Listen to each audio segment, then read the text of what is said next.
Lost in the Script, episode 67. 66, nigga. Sorry, 67. 66. Damn. Fam. Another week on the backup channel. We should be back on the main channel next weekend. We out of jail this Wednesday. Yeah, or Thursday. I don't know if it's going to be Thursday or... One of them. Anyway, man, hopefully y'all had a good week. A lot of stuff going on. Definitely wished we was able to go to the main channel for some of these topics, but it's whatever. We'll go ahead and get started. First up, we're going to just jump. We're not really going to talk about this much. This is just going to be a theme that we've been talking about for the past, month or so? Mm-hmm. Of strange events taking place around the world. Yeah. People acting strange. Yeah. Let me just show this right quick. You see here it says, a mysterious radio signal has been detected from a distant galaxy, MIT says.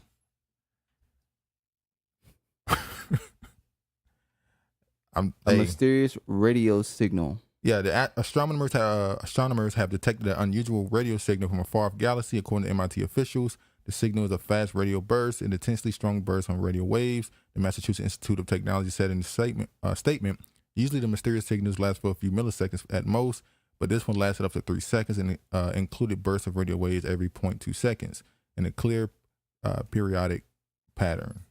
There's some solar storms that's supposed to be going on this weekend too. Yeah.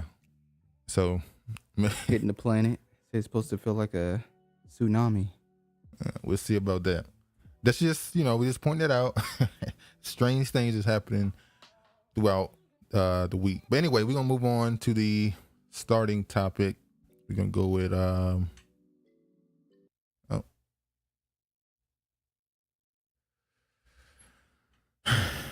the war is over, I guess. The war is over, right?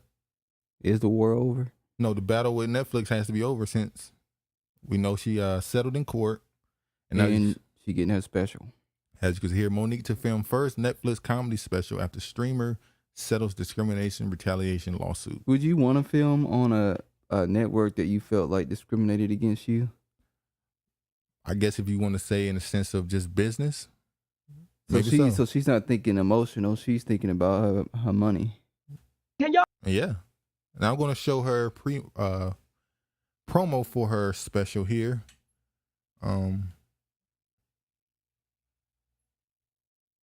Alrighty then.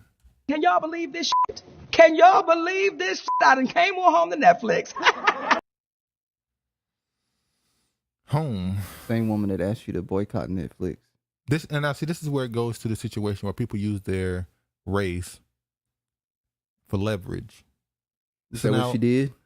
Let's be honest. Or was she really discriminated? I'm not saying she felt. I'm not saying she wasn't discriminated against. I'm saying she used leverage. So now all those people who you told to cancel their subscription, you told people that they didn't cancel. There were some people that did. I'm sure somebody did. Now those same people, you're telling them to resubscribe so they can watch the special. I wouldn't do it. I'm just saying it looks a certain way. Hold on, this thing is not loading. Yeah, typical what's going on. Internet moving slow, stuff loading. Well, I'm pretty sure y'all already saw the intro anyway. But there you go. Well, no, this is the Hollywood News Report. And, they're giving a little breakdown on it. Can y'all believe this shit? Can y'all believe this shit? I done came on home to Netflix. All right, it's just not going on.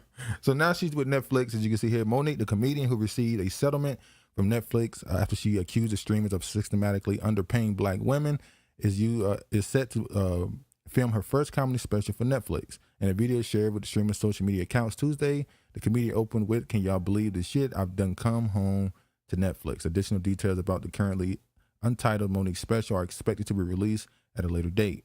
Last month, Netflix settled with Monique for an undisclosed sum after the comedian-led streamer lowballed her with an opening offer of $500,000 for a 1-hour show, to which Netflix would have complete copyright and audio-only rights. After the comedian said the offer was discriminatory, her complaint alleged that Netflix retaliated by shutting down any further negotiations on the show. The complaint also pointed to 8-figure deals that Netflix has made to Dave Chappelle, Chris Rock, Amy Schumer, who allegedly were paid 26 times more than what Monique was offered. So we know the Excited to story. share that I'll be shooting. We know the story, how it went, right? I guess and I'll also say, Lee Daniels is directing it. well, she said they're working with Lee Daniels. I don't know if Lee Daniels is going to direct her comedy special. I'm pretty sure he's gonna be directing it. No, I think she has something else with him. No, she said Lee Daniels is gonna be directing it. Directing her comedy special? Yeah, Or let the video continue to play. it's lagging right now. Okay. So she had Lee Daniels. How you direct a comedy special? Just hit the button to make sure. No, I'm asking, how do you direct a comedy special? Film, direct, I mean. I don't know. But that's besides the point. She's working with him again. She working with him again. I'm going to say this. When this is released, It better be good. it better be the best she's ever had. Because if it's Because not, they waiting. Corey Holcomb is waiting. ain't just Corey. It's a lot of people. We know Comedy Hype is waiting. Comedy Hype had a video on this immediately. 2, actually. They did a video on her and the reactions across the internet. I was like, damn. But I will say, she has a lot of pressure on her to Perform well. because if this isn't good, a lot of people gonna say, see, that's why. Speaking of getting paid good, Will Smith scores major payday for Apple TV Plus film Emancipation. Now I remember, for this movie, you can go ahead and say it, he's getting paid $35 million. I don't know if he's ever made $35 million up front for a movie. So that's not including the pay once the movie is released and getting paid based off sales and all that stuff. So $35 million up front. Now, I thought he was supposed to be canceled after the Chris Rock thing. Clearly he wasn't canceled. Well, he helped Chris Rock money go up 10 times 10. When next thing you know, his show prices was way higher than they were originally. Yeah, after that slap, they dramatically went up in in money, in monetary prices value. went up. Yeah. But also, I remember when Will Smith said he would never do a slavery movie. So I wonder if that had anything to do with why they paid him so much money to do this. possibly. Because he said he would never do one. So in order to do one, They had to pull out a they had large to bring out the sum. bank trucks. It's like, God damn, $35 million up front. Now, Well, that also means that they feel like they're gonna, get their Reimburse money you. back. and Profit off that the goes movie. back to what we both said after the Oscars event. We said after that slap, he's gonna come back with some redemptive arc, should I say, where he's gonna come back with a movie that's gonna be so critically acclaimed that he might win an Oscar while being banned from the Oscars.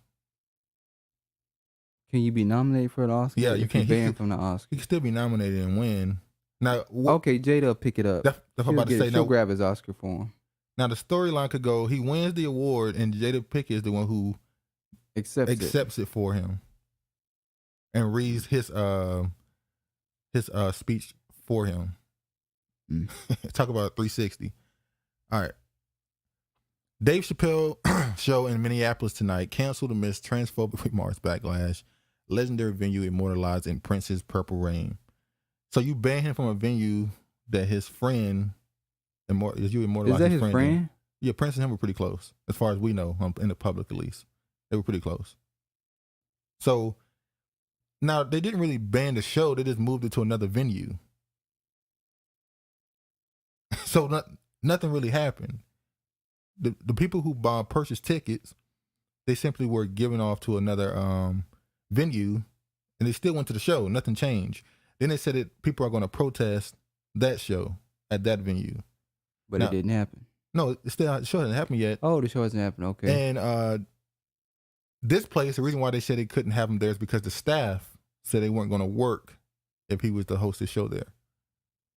Well, they entitled to protest and not want to be around somebody that they feel they don't want to be around. It's silly, but this storyline is stupid. I mean, I'm just, that's customer service. It's your job. It's your job. I mean, what if a trans person was hosting a comedy show there, and you have people that don't agree with their lifestyle? They have to do that though. I think, They would have to do that then. Yeah, but I think that the story would be different. But they would be saying they don't want to work around the LGBTQ people. So remember that. Yeah, remember that. But it's it's not gonna really mean anything in the future. Kevin Samuels' death caused by a silent killer of the black people. It's not a silent killer of the black community. It is. No, a lot of us have high blood pressure. No, the point they're making is it's hard to get signs of it. It's not something that's easy to read. That's what they were saying in the article. Eating high sodium foods, legs, feet swelled up, face puffy. That's not just high blood pressure. That's diabetes.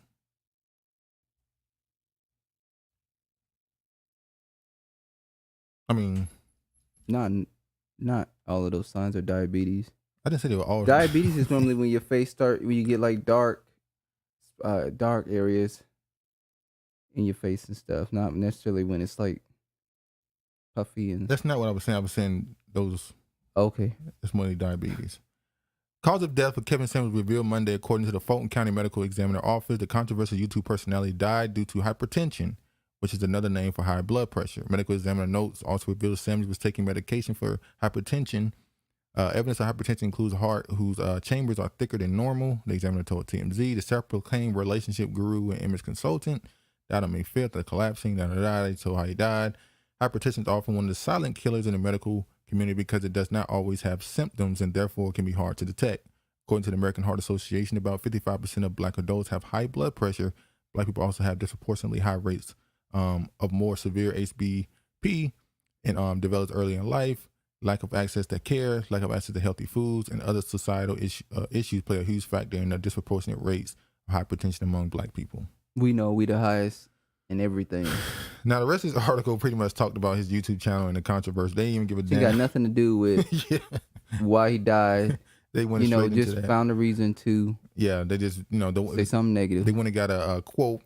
The way Samuels is viewed in death is the direct, unfiltered reflection of a disreputable legacy left behind from the life he chose to live, said Ikemini Uwan, not a black American, a theologian and co-author of The Truth Table, Black Women's Musing of Life, Love, and Liberation, in a statement to News One. Now, why did you get a statement from this woman to talk about Kevin Samuels' death?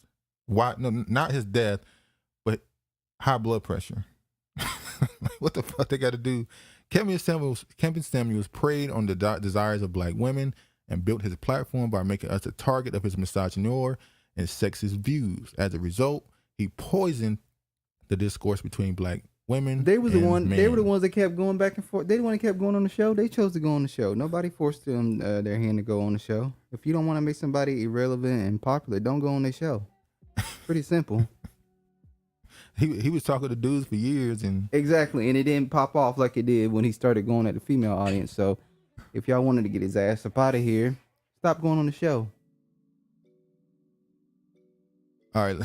Speaking of, because when I saw this video, it made me think. This is a Father's Day speech by Bishop T.D. Jakes. We just talked about Creflo Dollar admitting in the black church that ties, the way he's been teaching it or preaching it, has not been correct. He didn't say but he said he wasn't going to apologize, didn't he? No, he said he's not going to apologize because it helped him come to the understanding he got now. So no repentance. What do you mean no repentance? He didn't repent. Repent means that you're sorry. I don't know. But so I said, what's going on in church when you got them saying that tithes, the way they're teaching, is not correct? Then I saw this right here on Twitter recently. For some reason this is from Father's Day, but for some reason it was brought up again. I don't know why. I guess people didn't see it when it happened live. But this is TD Jakes speaking on the relationship between black, he says women and men in the community, but it's clear who he's talking about, obviously. So let's just look at what he had to say. This breaks all sociological orders of the culture we're living in now, because we are raising up women to be men. But are we raising men to be men? No. So it's kind of both ways, ain't it? Yeah.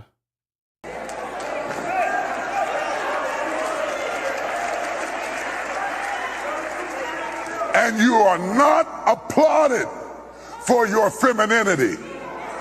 You are applauded in the contemporary society by how tough, rough, nasty, mean, aggressive, hateful, possessive you are, and you are climbing the corporate ladder, but we are losing our families.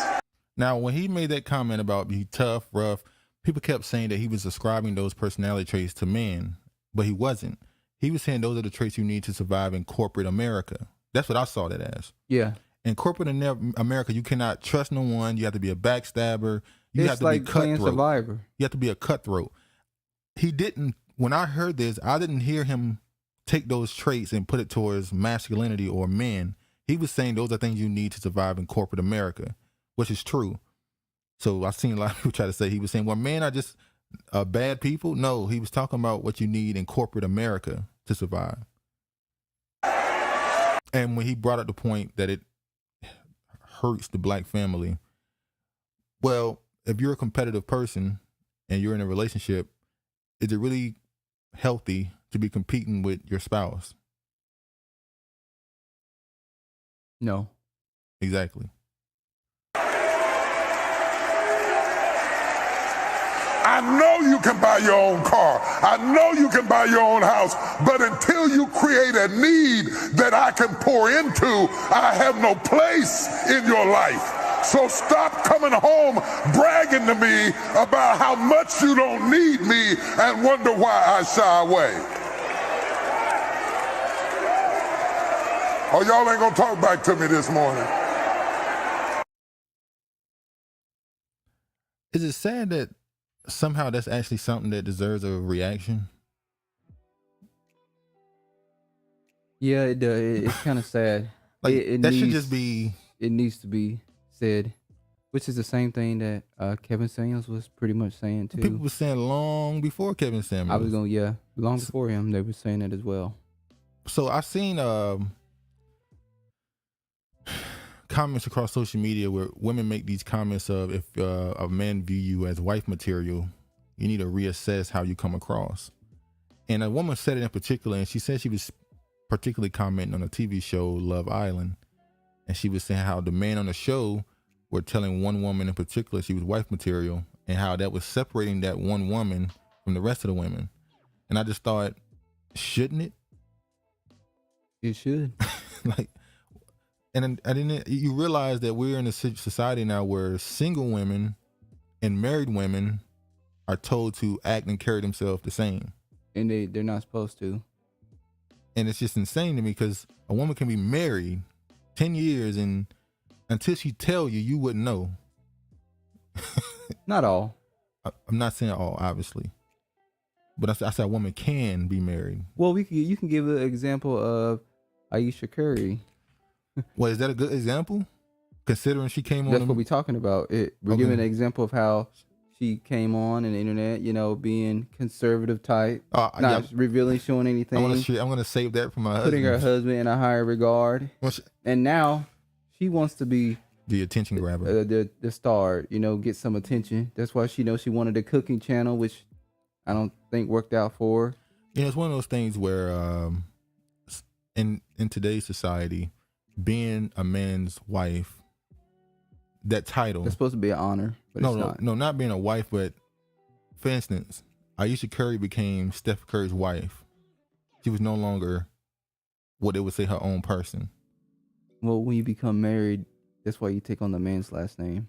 But that's why you have women now that'll say, I'm a hyphenate. Or now you got dudes. I saw a black dude. What's his name? the former running back in the NFL, a black dude he's married to a white woman, and he took the Caucasian woman's last name because he said my last name was a slave name, and it was like, But isn't her name? You still got another slave, supposed slave name on you, don't you? Exactly. And you go, wait, but you took another European name.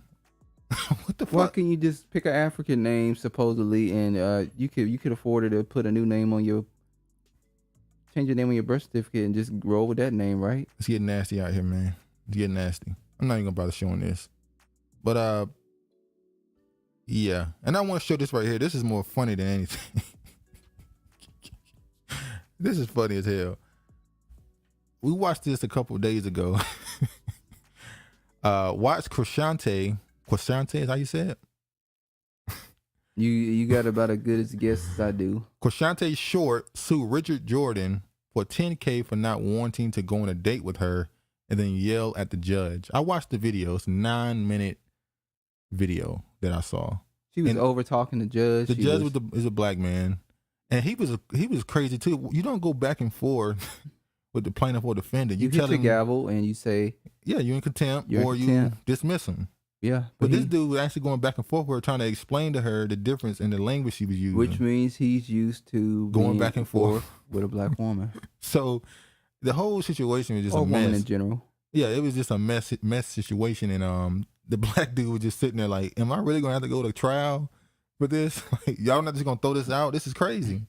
This is a society that we live in. You could just sue anybody and take anybody to court for anything. You're right. In America particularly, you can sue somebody for anything. Just like when we get into that Sesame Street. Oh, you just jump. See? That's what you do. Let me hold on. All right. So this one here. Kim Burrell. Once again, the black church is this ain't the first time she's gone viral. Not at all. She said something about, she was talking about how homosexual in the church and how she didn't like it, and then she's supposed to be going on Ellen that same week, but canceled. Yeah. Which, if you don't agree with that lifestyle, you should be going on those type of platforms anyway. You think she was? You think she was going on national television to rebuke? No, she wasn't going. She was going on there to promote or talk about something she was involved with on that show. That's what she was doing. Well, they're saying that this is the reason why people. They said this is the reason why people aren't in church anymore. I thought it was funny what she said. I thought it was true to some of the things that she was saying. You got to choose up. Find you some value. Sometimes before we get friends, we have to do an interview. How long have you been broke?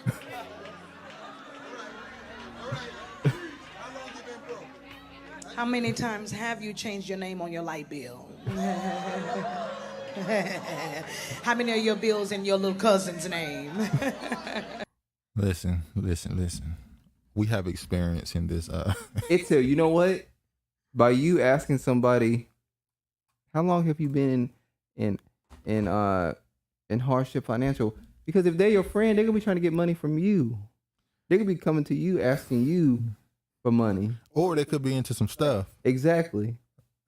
Now, why you keep changing your? Why aren't you able to keep? Why first of all, why isn't your bills in your name and they somebody else's? So let me know right there. You got bad credit. You don't like to pay bills.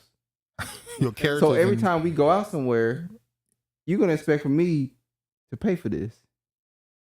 Look, a lot of stuff you're saying, she clearly saying it in a certain way that might offend certain people. She's saying it in a condescending, little sassy way, but it's hilarious the way she's saying it. What she's also saying is character.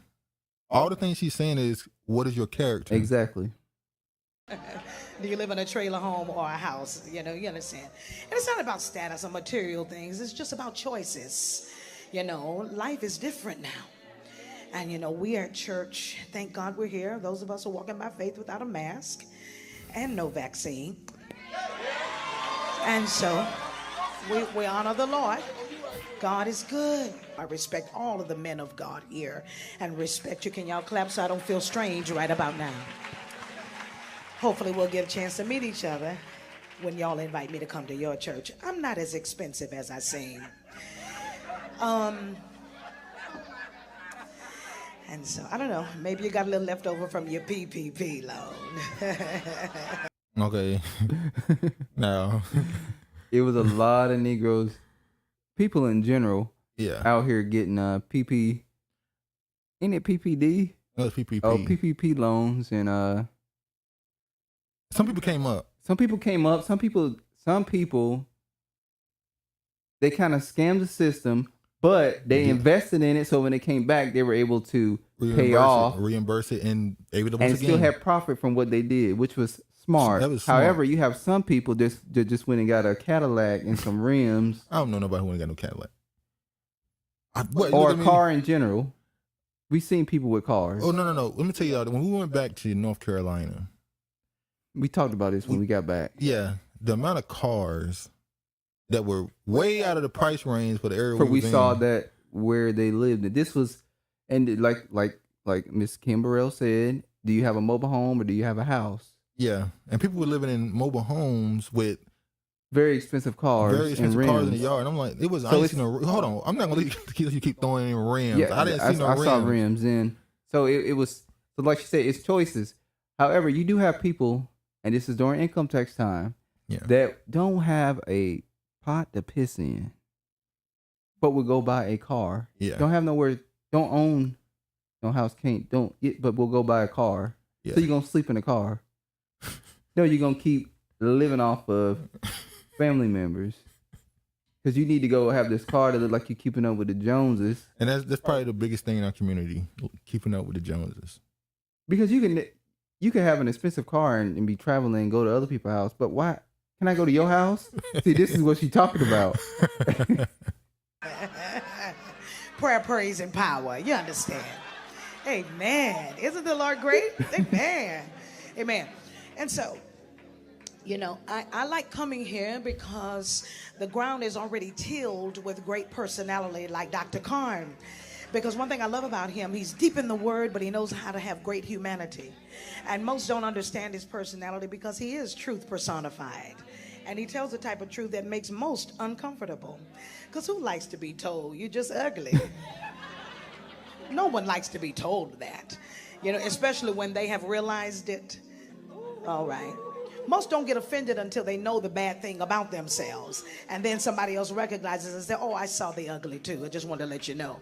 So anyway, y'all get that later. God is great. All of you are beautiful. I haven't chosen anyone to be ugly yet. God is good. God is great. You all look great. Most of you have on hats covering most of that anyway. Here's to you. Okay. Damn. Now she is starting to go into comedian trying to roast people. Yeah, type but stories. she's not talking. She's not talking about ugly as far as Look, physical. I She's thought talking she about was- ugly in the inside. Yeah, that's what I thought. Personality wise. Yeah, that's what I thought she was saying. But even on the outside, it's a gift. Exactly. Beauty is a gift. And not everybody was chosen to receive it. Like, it's okay to be just a regular person. But they don't want to be regular persons. As you saw on Kevin Samuels' platforms, they were 3 and they thought they were 8. Yeah. But they'll say beauty is in the eye of the beholder. No, beauty is pretty universal. Within 5 seconds of seeing, Two. 2 seconds of, Where whether somebody is in your rating scale of attractiveness. So it's not. No, it's not nothing in the wrong. eye It's- holder, Most I gave certain people more than others. and it's okay because Yeah. he gave you something that they don't have. Which is it's another thing. A lot of people want to do something that somebody else does well. It's like, that ain't for you. That ain't your gift. He gave you something else you need to. He gave you a craft like he gave everybody else. You one. have a gift. You just got to find it. Some people don't ever find I it. have a though. great personality. Okay, I'm going to sing. Daily.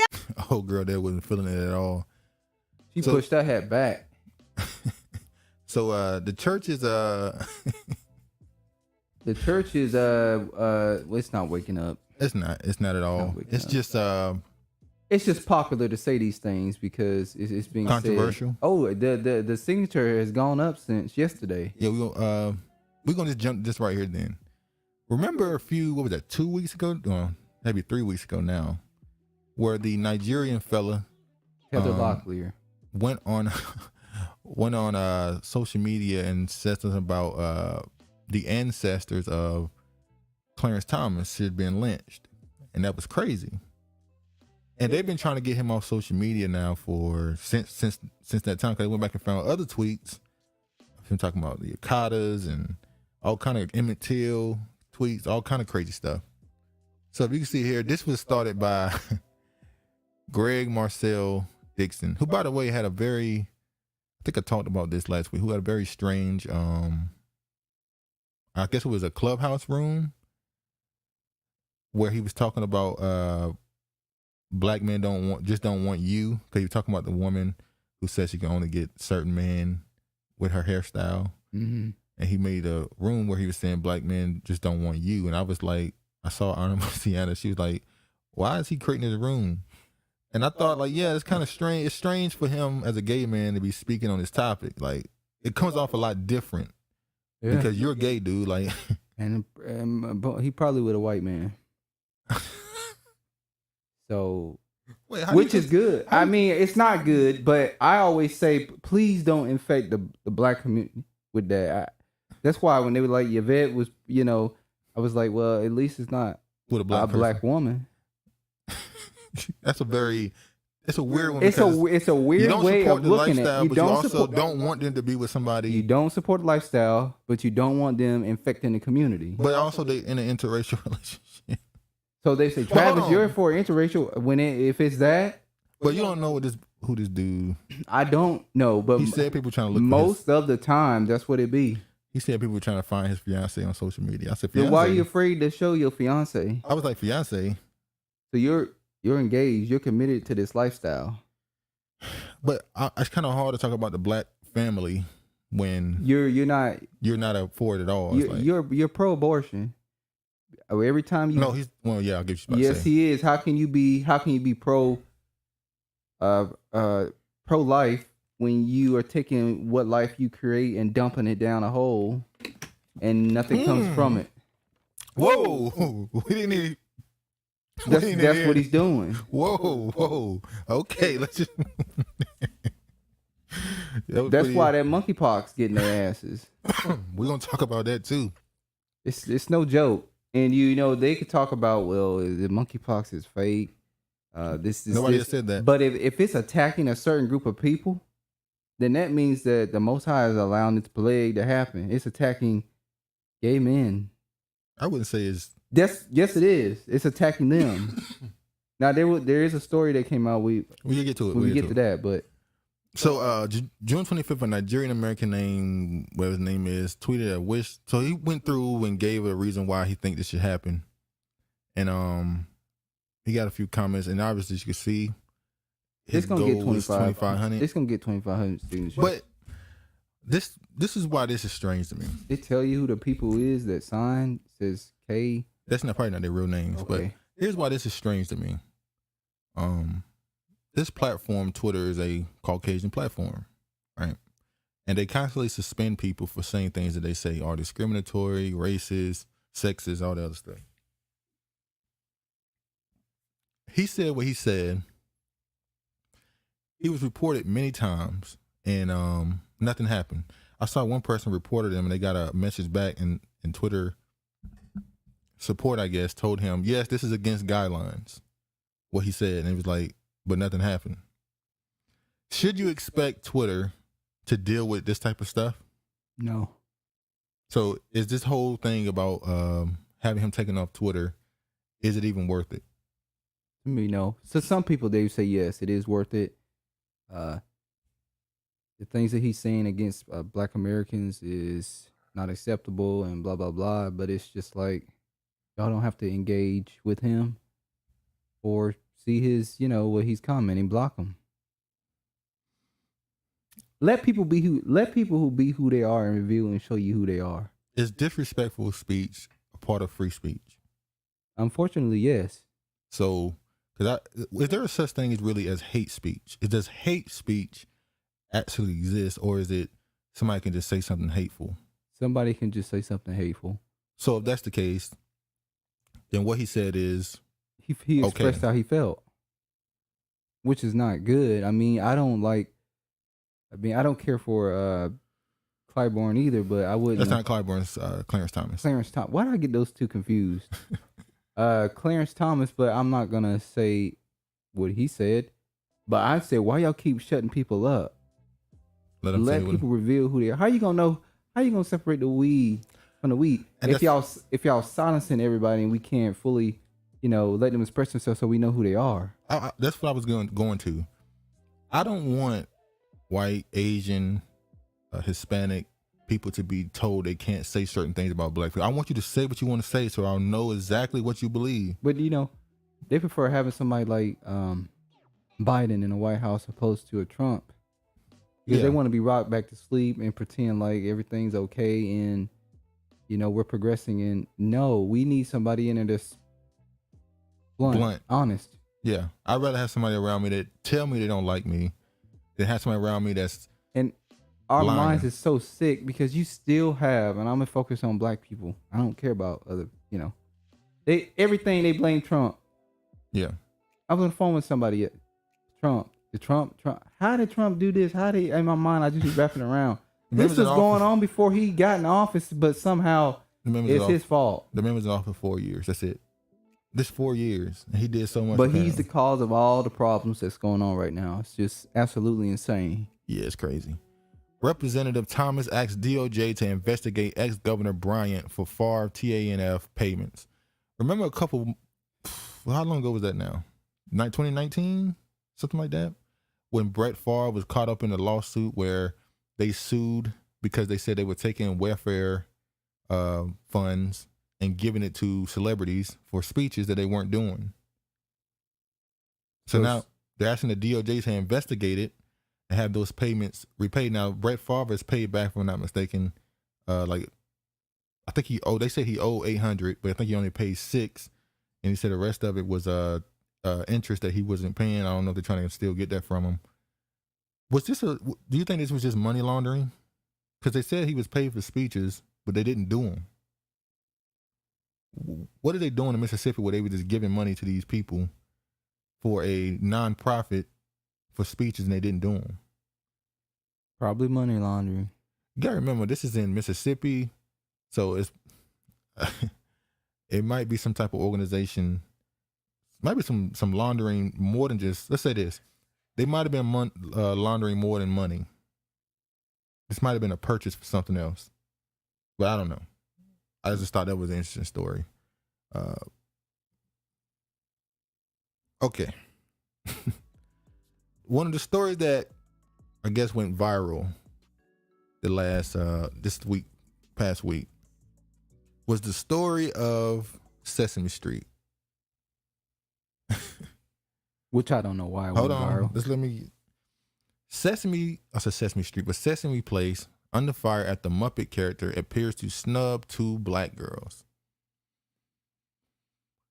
So in the video, 2 black girls are standing in a crowd. It was a large crowd surrounding. I guess they were walking down a way, and the character is touching kids' hands, mainly white Caucasian kids, even Caucasian adults, shaking their hands. And these 2 little black girls are standing in front of him at some point, and he's looking over them, and he waved his head in a no signal and keeps going. And people saw that and said, wait, why did he not? Was it a he or a she? In the costume, I don't know. You're right. I think it was a woman. I don't know. It was a woman. Okay. So she kind of went past the 2 black girls, and people was like, why y'all didn't shake the 2 black girls' hands? So then, Black Twitter. They went and found every instance of these characters looking over black children. But y'all continue to keep going there. And they sent out a statement, Sesame Place, and said that sometimes our people, because of their costume, makes it hard for them to see people who are up close and down on them. They tend not to see them, so they look over them. We apologize, all that stuff. We invite the family back, da-da-da-da-da. And the first thing I thought was, why do we care? I mean, I get it. These 2 little girls, they fans of it. They pretty sure they watch the show all the time. So from a child standpoint, I get it. They might had it in their feelings, so I get it. But as an adult, wouldn't you just not take your kids back there? Yes. And some of the stuff they don't need to be watching no way. It's just indoctrinating kids anyway. Well, that's another side of it.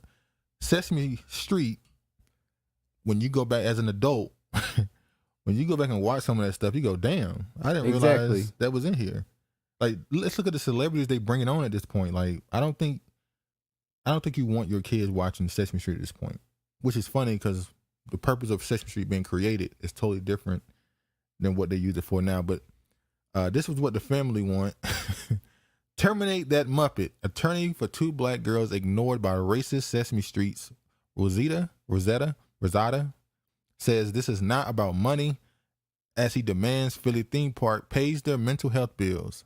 Says 30 others want to sue. The attorney representing the family of the 2 young girls that were ignored by Sesame Street actor are calling for them to be fired. Attorney Baval Lamar said at a news conference on Wednesday he rejects claims that the monster costume prevented the actor from seeing them.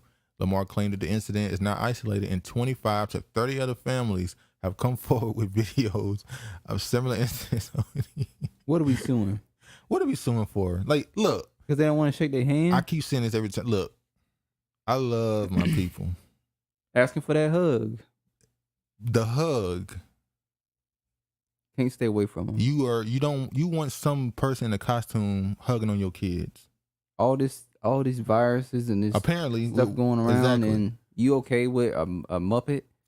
And like I said, kids, I get it. They'll get over it though. Like them 2 little girls would have got over this by the next day. It wouldn't even last a day. It seemed this is more about black people, parents, men and women, who once again want to be accepted. Oh, you shouldn't have said mainly women. I said men and women. Oh, sorry. See, look at that. You try to put words in my mouth. I see what you're doing. I said men and women. It seemed like they're trying to get... You were mumbling. Okay. It seemed like they're trying to get that hug through their kids. True. Like... I wouldn't have gave a damn. First of all, my kids wouldn't have been out there. I wouldn't have gave a damn whether they shook their hands or not. I mean, why would I care? Like I said, I understand the kids. It's their character. They watch it on television. They want to take a picture. They want to hug. But as a parent, you got to look at them and be like, let's move on.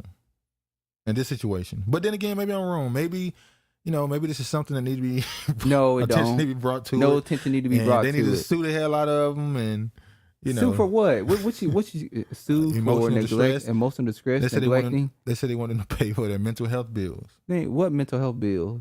Well, hold on. Let's look at this at a deeper level. It says something when the little black girls versus the little white girls and the little white boys are getting affection from these characters over them. Does not hurt their esteem, self-esteem, and confidence growing older? Does that not have some Does level it not affect hold on. Does it not affect put some level of an imprint on them into their older years? Well, what about home life? What you mean? What about the chaos that goes on in the households? You don't know those kids' households. We're talking about those 2 kids, Trevin. Don't try to make this a general statement. Talking about those 2 little girls. Does it not affect their psyche? No, it's not affecting their psyche at all. To see this one time that a Muppet. It might affect them. A Muppet. Hold on. I could tell you in the 4th grade when I finished my work as the fastest and I was told I couldn't get on the laptop, but the white kid could. I can remember that. I'm not saying it affected me, but I could. Those things burn in your head. You definitely remember it. Well, look like you wanted a hug at that age too. I didn't want a hug. I wanted to get on the damn computer. But I was told I couldn't. But a white kid was told he could. But I finished my work faster. I didn't want a hug. I wanted to get on the computer. It toughened you up, right? My point is, maybe it is some level of a psyche, affects their psyche somewhat. You're not even going to relinquish that at all? No, it's the BS. Okay. All right. Don't take your kids there. It's pretty simple. All right. This next thing I'm about to talk about. Travis haven't saw this.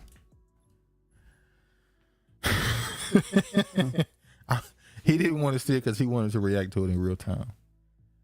This is going to make you... When I show you this, Lord have mercy. All right. That's how we're going to start it off with. Okay. This is the museum special USA Jobs. Right? This is the Smithsonian Institute of the world's largest museum, education, and research complex, with 21 museums in the natural zoo, shaping the future by preserving heritage, discovering new knowledge, and sharing our resources with the world. The National Museum of African American History and Culture is a natural museum for the study and exhibition of African American history and culture. Now, they said there's a job open. The citizen nations with those who owe allegiance to the U.S.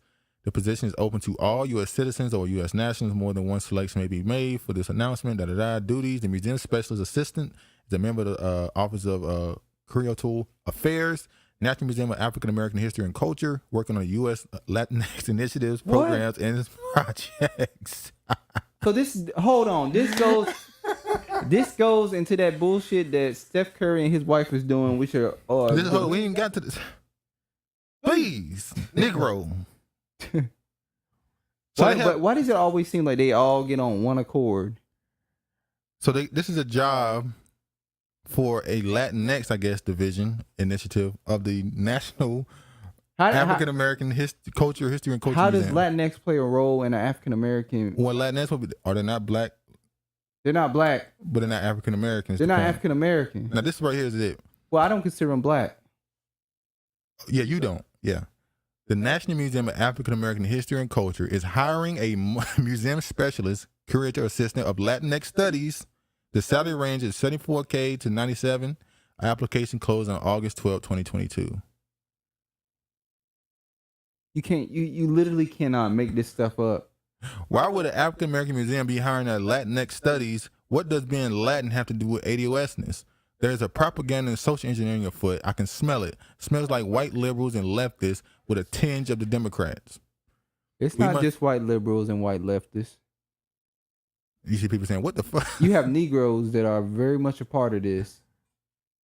Explain why the Black Caucus be doing what they be doing. Time to water it down. They are really trying to erase us. Look, let me say this. I don't understand what do they think that's gonna happen when they put out these things? They think people just not gonna say anything, or did they just not give a damn? It's still surprising, and they know this.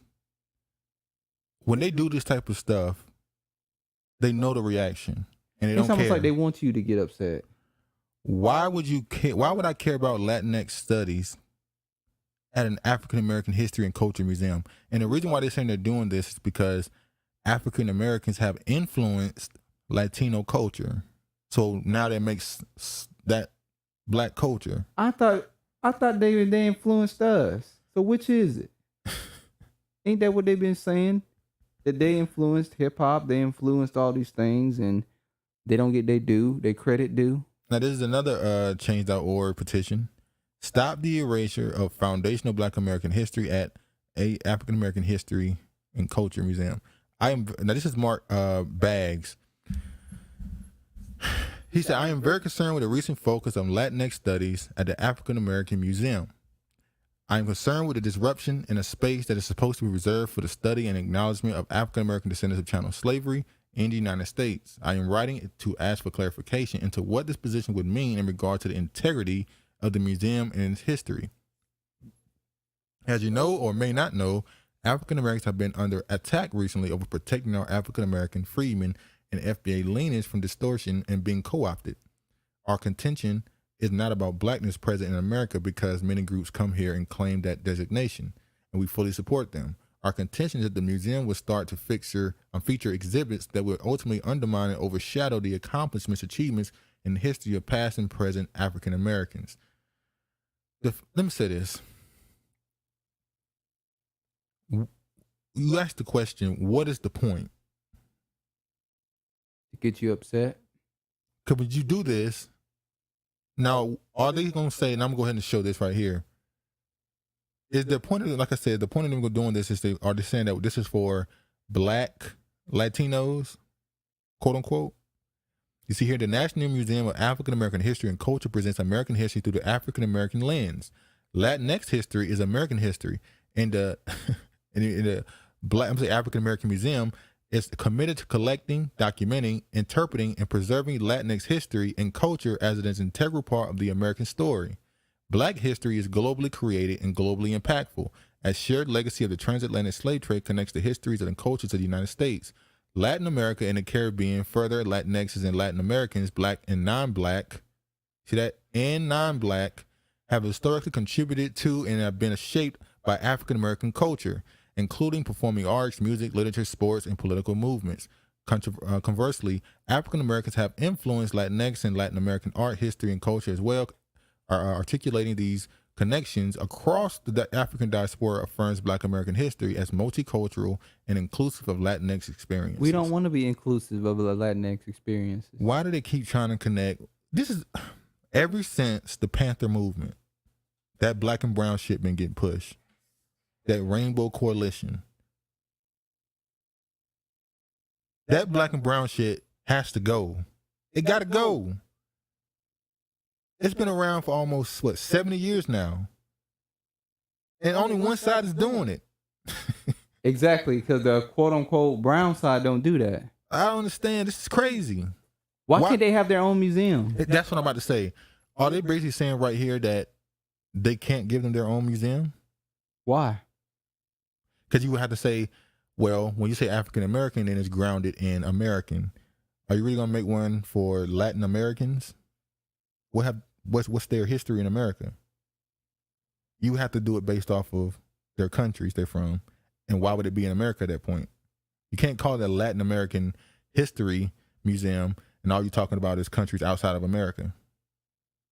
Differently, you can actually make a museum about African Americans and not mention another country.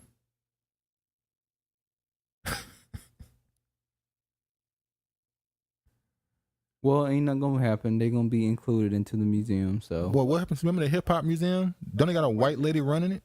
Yeah, sure did. A white lady. They hired a white woman to run the hip hop museum in New York, I think. Is it Brooklyn or Harlem? I can't remember. One of the two. Well, how are you gonna hire? Anyway, it don't even matter. We're not surprised. It's New York.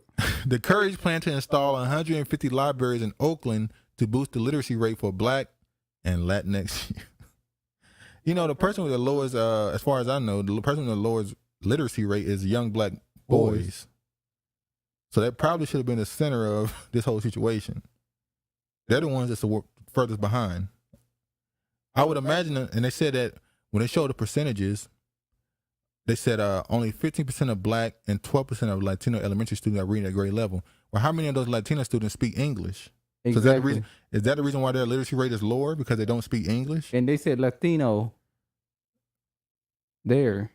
What? They say Latinx. Is it inexchangeable? Latino, well, Latinx? Yes. Well, you got to remember, the liberal whites call them, or not liberal blacks as well, call them Latinx. They don't like that term.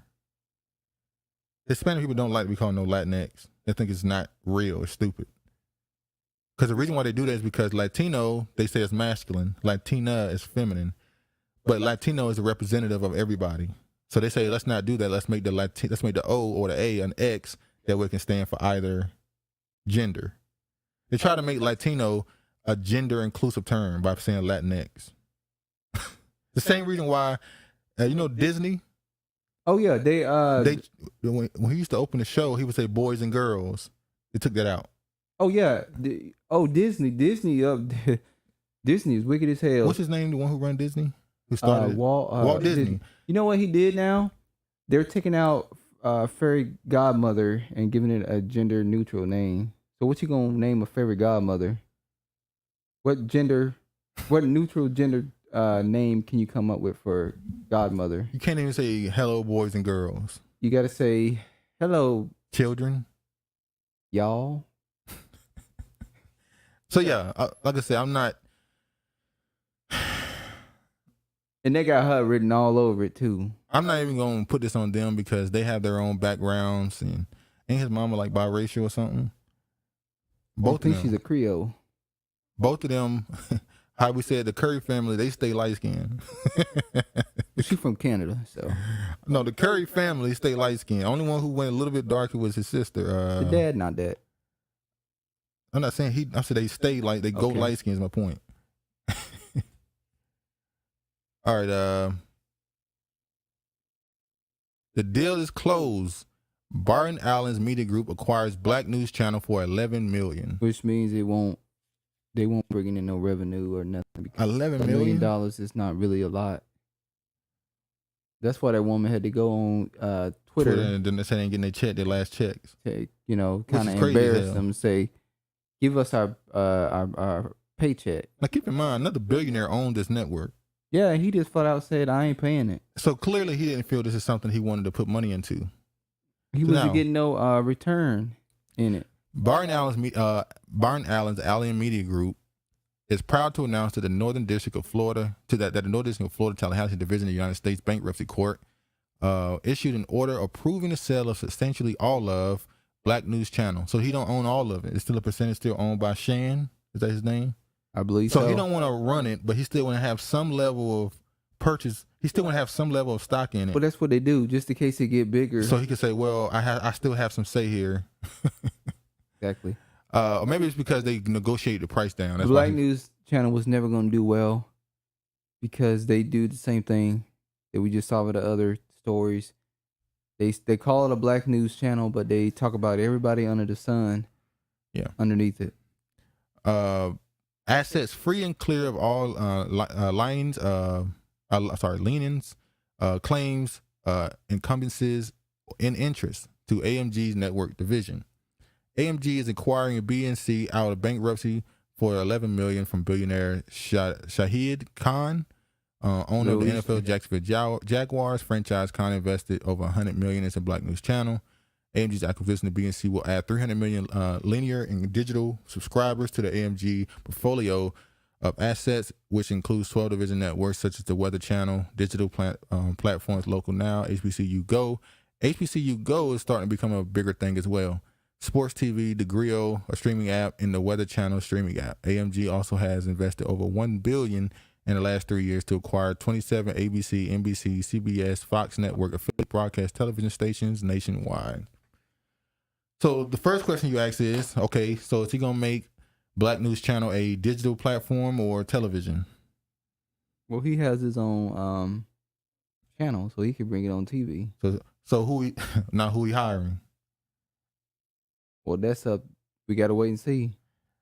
Now remember, it was ADOS who stood behind him when he had his lawsuit against, it was a Comcast? Yeah. So is he But going? he was pretty defined on what. Yeah, he was very defined on what he was doing. He said, look, I'm telling you right now, I'm doing this. It can affect the rest of the Black community. So y'all better pay attention to this. He ended up selling for what, $20 billion? I'm not sure. Or something like that. Yeah, I'm pretty interested in this. Who is he gonna hire? Who's the staff gonna be? Is it gonna be the same? They run the route. Is it gonna be the same type of no, is it gonna be the same type of platform they use with the other one? Separate shows, multiple people, or is it gonna be more what we used to with morning, afternoon, night, 3 different hosts with a few mini shows in between? Well, the network. A channel, like let's say CNN, they have more than one show on a day. They have multiple correspondents and hosts and No, I'm saying, like, commentators hosts. come on. Yeah, no, I'm saying hosts. I think Black News Channel had they ran it by a TV show. Like everybody had a segment. But that's how it is on CNN. They have different. No, people run they have segments. prime time for each morning, afternoon, and the later afternoon. Yeah. But in between, they have little shows in between too. I'm sorry, they're gonna go with that or what Black News Channel was already doing. I mean, he can't do that. He got. I'm not for sure how many channels he got. So we'll see what he does. Yeah, all right. We'll see what Black News Channel got going and who they decide to hire. But I want to go into another topic with Stephen Curry. Stephen Curry, Megan Rapinoe, I think that's how you say it, and the more athletes show support for Brittany Griner at the 2022 ESPYs. That's not even the main point I want to talk about. At the ESPYs, I'll just show. Where is it? Okay. Honestly, what we've witnessed tonight is just the importance of sports and how much we can bring and how much we can honestly get done in the world just with our collective power. I think for me, the most striking thing is that BG's not here. We've, had people up on stage. We've said that before. NECA, Skylar, and Steph up there talking about it. BG deserves to be free. She's being held as a political prisoner, obviously. And I know, listen, I don't think I'm getting political, but I do love to get political. You know, we're probably not going to get her out tonight, and everyone should enjoy the night, and we should all celebrate, you know, the incredible accomplishments that this collective sports environment and community has had for this entire year. But tomorrow and the next week and the next day, like Sky was saying, every time we see BG's face, like Nneka was saying, every time. All right, you get the point. It's funny because this same woman here is dating a woman who's in the WNBA, if I'm not mistaken, named Sue Bird. She's a lesbian, obviously. And this woman here she plays soccer for the women's national team. And for years, she's been declaring that the women's national team deserve more money, even though they don't receive the same viewership as the men. And sometimes they just negotiate it poorly. But anyway, when they were asked the question about why the WNBA isn't thriving as the way it should, she gave a reason why she believed that it's true. She said, in America, when they see soccer, they say little white, pretty little white girls. But when they look at the WNBA, they see big black lesbians. Now, this was her that said this. And she was saying this as a defense to say America doesn't support black women lesbians.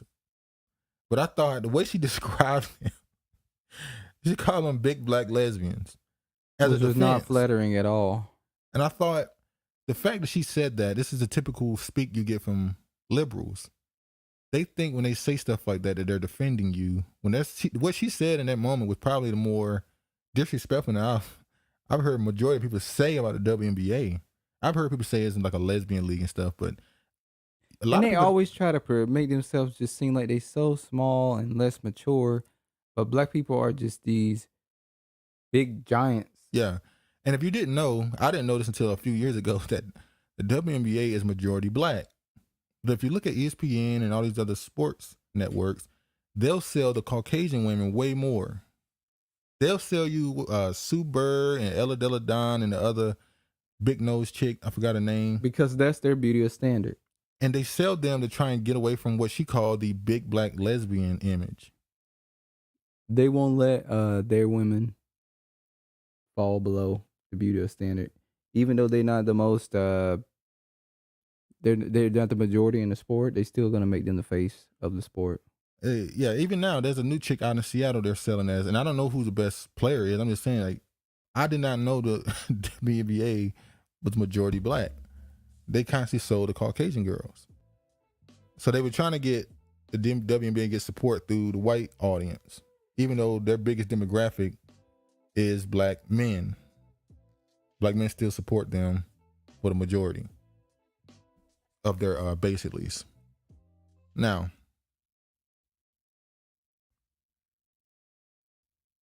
okay, I can just go ahead and go back here.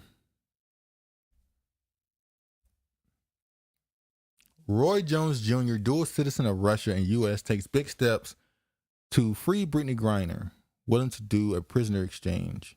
Now, why are these celebrities so involved with these presidents in these other countries? Like Dennis Rodman, yeah, when he stepped in for Trump for North Korea. Yeah, and he's like, how y'all got how y'all got connections with presidents and stuff? These celebrities, even I keep bringing up the dude who interviewed El Chapo, the actor. Then you got, like, these celebrities are always playing, which tells you that a lot of these people we call celebrities and actors spies. And athletes, they're spies. Double agents, works with the government. Like Herschel Walker. Exactly. We'll get to him later. Yeah. But they all kind of admit they have some type of ties to CIA or FBI. We know for a fact that Hollywood is ran by the military. Like the Tammuz Network. Yeah. Hollywood is ran by the military. They literally tell them what they can and can't release based off of what propaganda they want to push. There's plenty of movies that come out around the same time as a war about to break out. Remember when Rocky, during the what do you call it? When they were going back and forth in that Cold War with the Soviet Union, Rocky was released, Rocky 3, when he went against Russia. Or what about right when we were about to go to Iraq, what movie came out? 300. Those movies was about Caucasians conquering.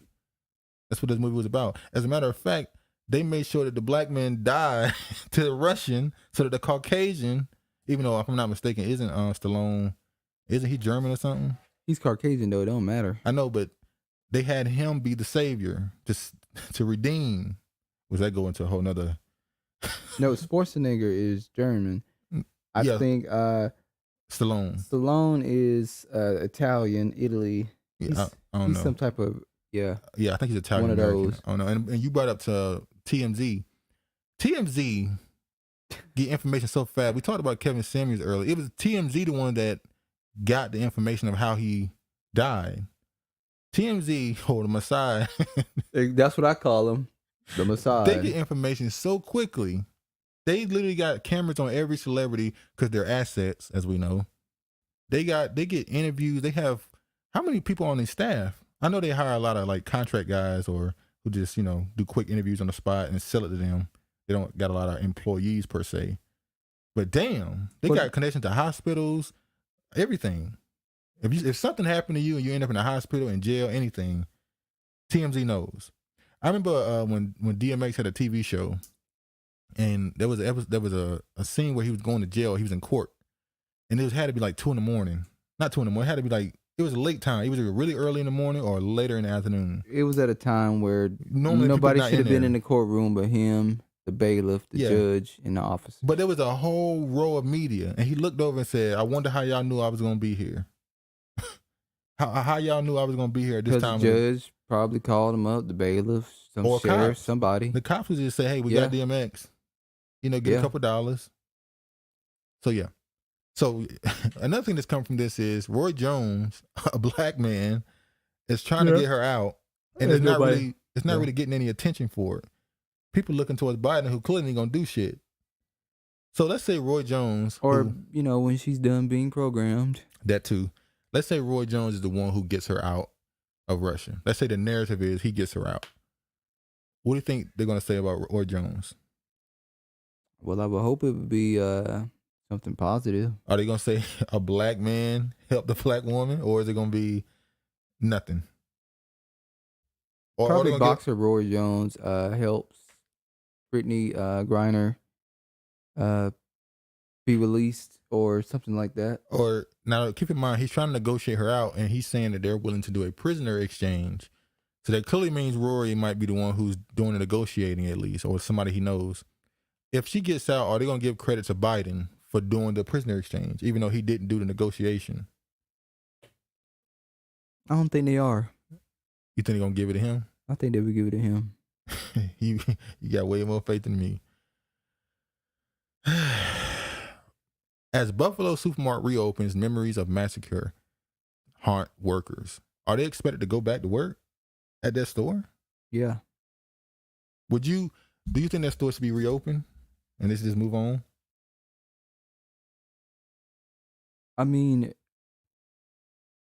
the store's gonna be reopened because it's in a community where Grocery. there's groceries. The people need groceries. Yeah. So I didn't expect for it to be closed forever. Well, it's been 2 months since the shooting. How long should it be closed for? I'm not saying it should be closed. I'm asking you questions. It's closed longer than what I thought it would be closed. Actually, I didn't even know it was closed. I thought it would be closed for a week or two. And the dude right here says, like, we're just moving on. She said, we need to talk about survivors. And then he go deliver white woman. I survived because I'm white. And then I just can't bring myself to go back. They did kind of just move away from this story. Obviously. Some people would say, view it as being insensitive for the lives that were lost there. And some people would say, well, are we going to shut and close thing every time somebody, there's a shooting? Because there's literally a shooting every day, every hour. Yeah. It seems like here in the state of Washington, there was a shooting in Renton today.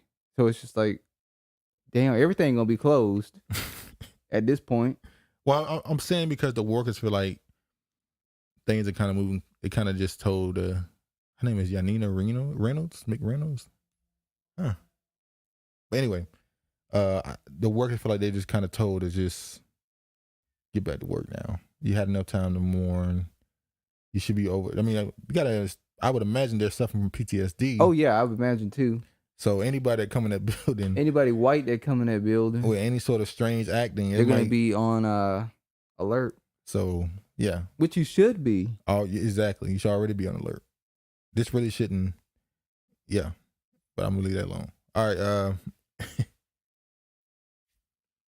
A Georgia woman died after she quote unquote fell out of a police patrol car. Cruisers are always supposed to be locked, an expert said. A Georgia woman having what her family described as a mental health crisis died Thursday after authorities said she fell out of a patrol car last week, even though, according to police expert, cruisers are always supposed to be locked from the inside. Breonna Greer, 28, was pronounced dead at 1 p.m. at Grady Memorial Hospital in Atlanta. Greer has been in a coma since the encounter last week in Hancock County, roughly 100 miles southeast of Atlanta. Her sister, Lottie Greer, said in the interview her ventilators was removed after a doctor told relatives she was brain dead. What are we going to do about people that constantly die in custody of police? Like, at some point, you are literally supposed to be responsible for a person when they're arrested. You're responsible for them. Her falling out of a car. I don't know how she fell out of a car. And it's supposed to be locked. It's locked. Basically got like a child lock on the inside.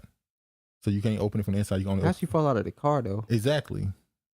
Did it hit a curve and did she try to get out her own and open the door? I don't think was that's the possible. door, was the car, the door not? How'd she fall out of a car? Exactly. That sounds like bullshit. That's just bull. Like even when you close the door and the door not already closed, Yeah. shut. Even if you brush up against it, it's gonna go like. Yeah. So I'm just trying to understand how she fell out of the car. In a statement, the Bureau said that early investigation to the death shows that deputies arrested Greer and were taking her to Hancock County Sheriff's Office when she fell out of a patrol car and sustained significant injuries. They don't have body cam. Now, is it possible that they did something to her and they blamed put her in the car and just blamed it on her falling out of the car? Did they not have did they not have a camera recording in the vehicle? There should be. Are we going to see the surveillance tape? Or I haven't heard anything about that. The agency did not provide additional details about the circumstances of Greer's death and said the investigation to the incident, which is requested by Hancock County Sheriff Terrell Primus on July 15th, is ongoing. Deputies involved in the incident have not been identified. Huh. So another mystery story. We just don't know how she died. Sandra Bland all over again. A woman just died in a cell, and you just go, we don't know how she died. Okay. All right.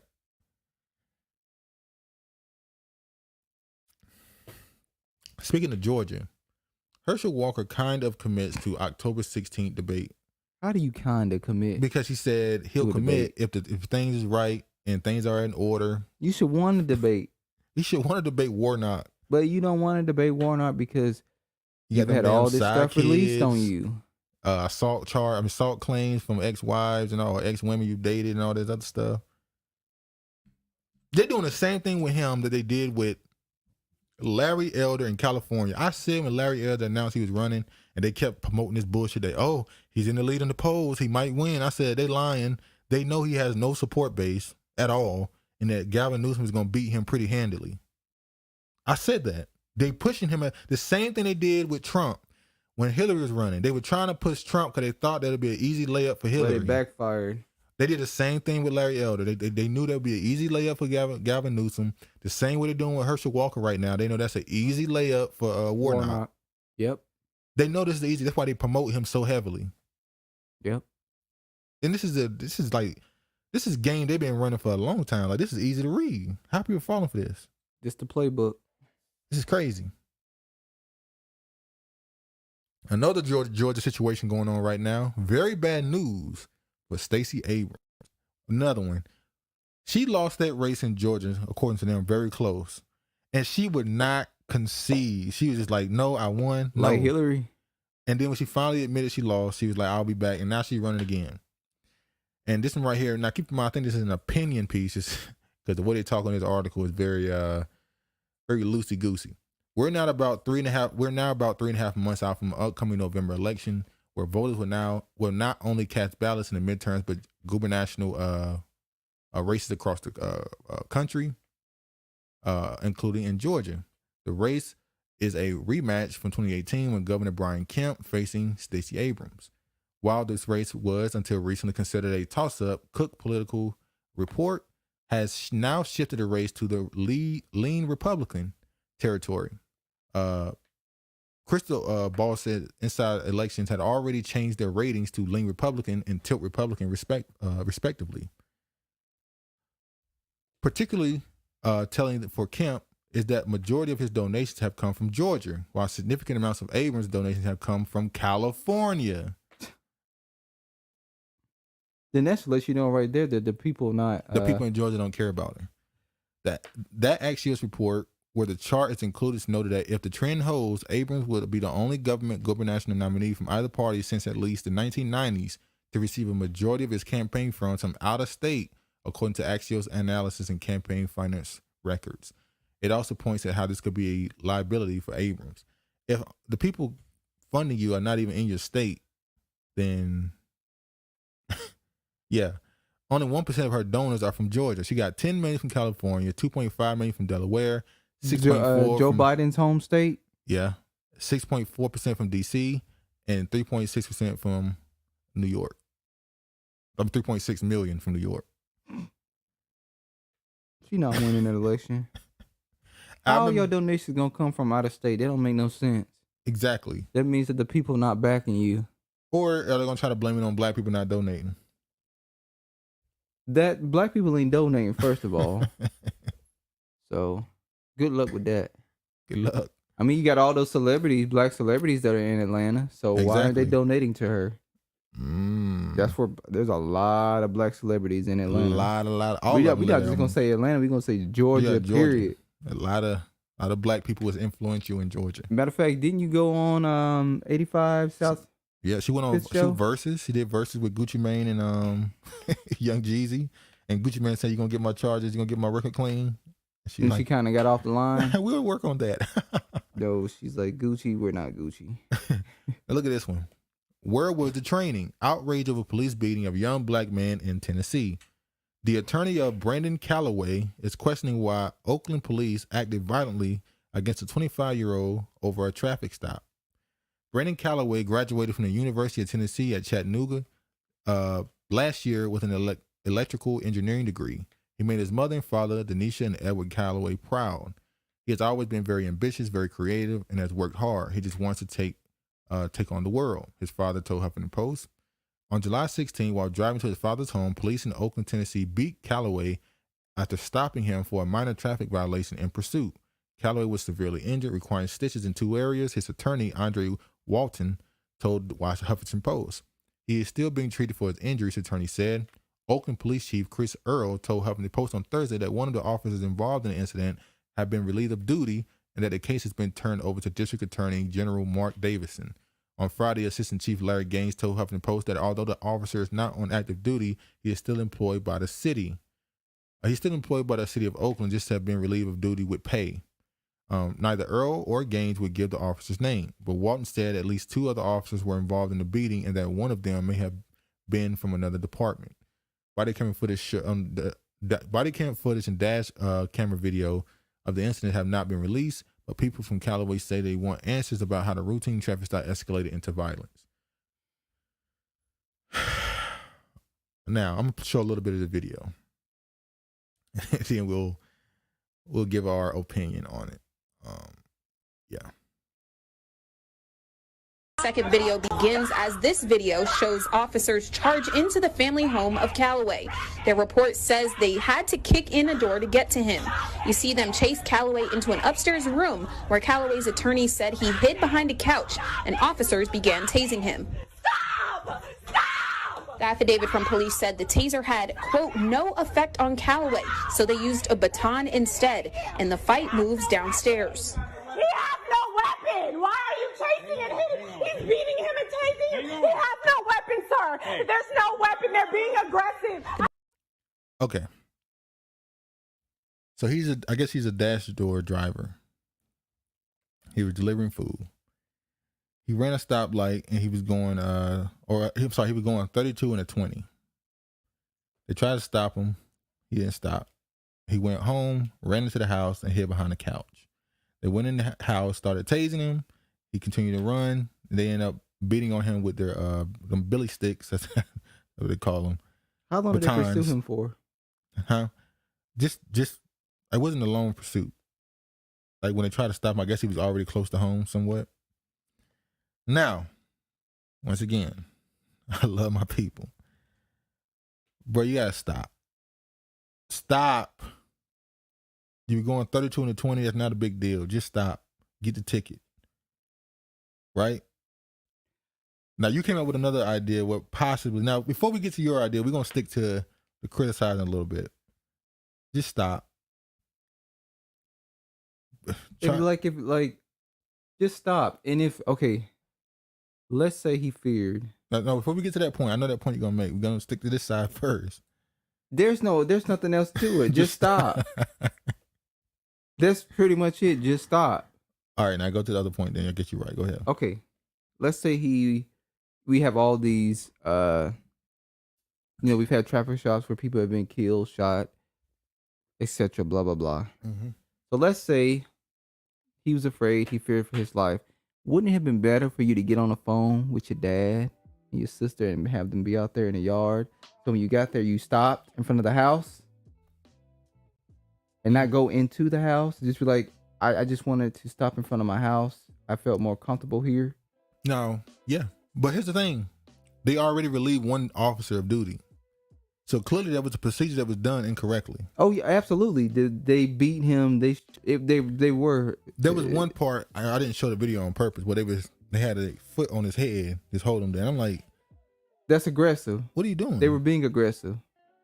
But see, what they thought, that in their mind, they thought, oh, he has drugs or something on him or a gun. That's why he's fleeing the scene and blah, blah, blah. We got to make this catch. But come to find out, he didn't have any of that as far stuff as I on. know, he had nothing on him. He just ran. But when he did that, that probably made them think he got something. So it would have just been better to just stop. But hey, maybe he wouldn't have lived. Yeah. Maybe he wouldn't have survived. Look, like they say, back in the up until the last 20 years, they used to beat you. So maybe he rather take the beating than die. Cops would pull you over and Rodney King you. That was a known thing.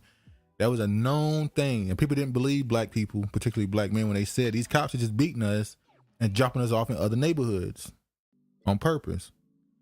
And then Rodney King thing happened and things kind of grew from there. And now they shooting. They're not beating you no more. They don't want to deal with those lawsuits. Well, that just goes with today's culture. People don't even fight no more. The cops don't even beat you no more. They just shoot you. Hell, niggas out here in the street don't fight you no more. They just shoot you. So the world has evolved from hands to steel. They live steel too. But look at this. Joe Biden has $37 billion crime fighting plan that would fund more local cops. So a $35 billion crime plan or crime bill. Oh, Joe Biden coming with another one, I guess. Joe back. He back, baby. $37 billion. Now, where is this money? You got inflation. You got apparent shortages, they say. Energy shortages coming. Homelessness. Where is this money coming from? Crime rate is going up. Well, that's why they, saying they need it. But instead of you taking that money and investing it into more police, why can't you take that money and invest it into housing for homeless people? Stimulus checks for people out here who's, the stimulus checks don't work, do they? They don't work. But just give them stimulus checks because they want another round of stimulus checks. You try to get another check, nigga. During a speech in Pennsylvania on Thursday, President Biden was scheduled to outline $37 billion crime fighting plan that would hire more local police officers in the wake of an uptick in violence in a recent mass shootings. The rollout may be delayed after it was revealed that 79-year-old Biden tested positive for COVID-19 and will have to isolate and be monitored. Now, they just gave Ukraine another $200 million. What did somebody say? It's becoming a weekly paycheck? It's a 2-week paycheck at this point. And That's a big ass paycheck, though. 200 million. Jesus. At this point, the money they giving Ukraine, the money they spending on all this other stuff. If I was a person who didn't pay attention to what was going on around me, I would say they're trying to bankrupt the country. I would say that too. It's like they don't want, but you know the sad part, they don't want to bankrupt it off of giving it to you. Mm-mm. They rather burn it all before they give it to you. They rather bankrupt it and give it to other countries.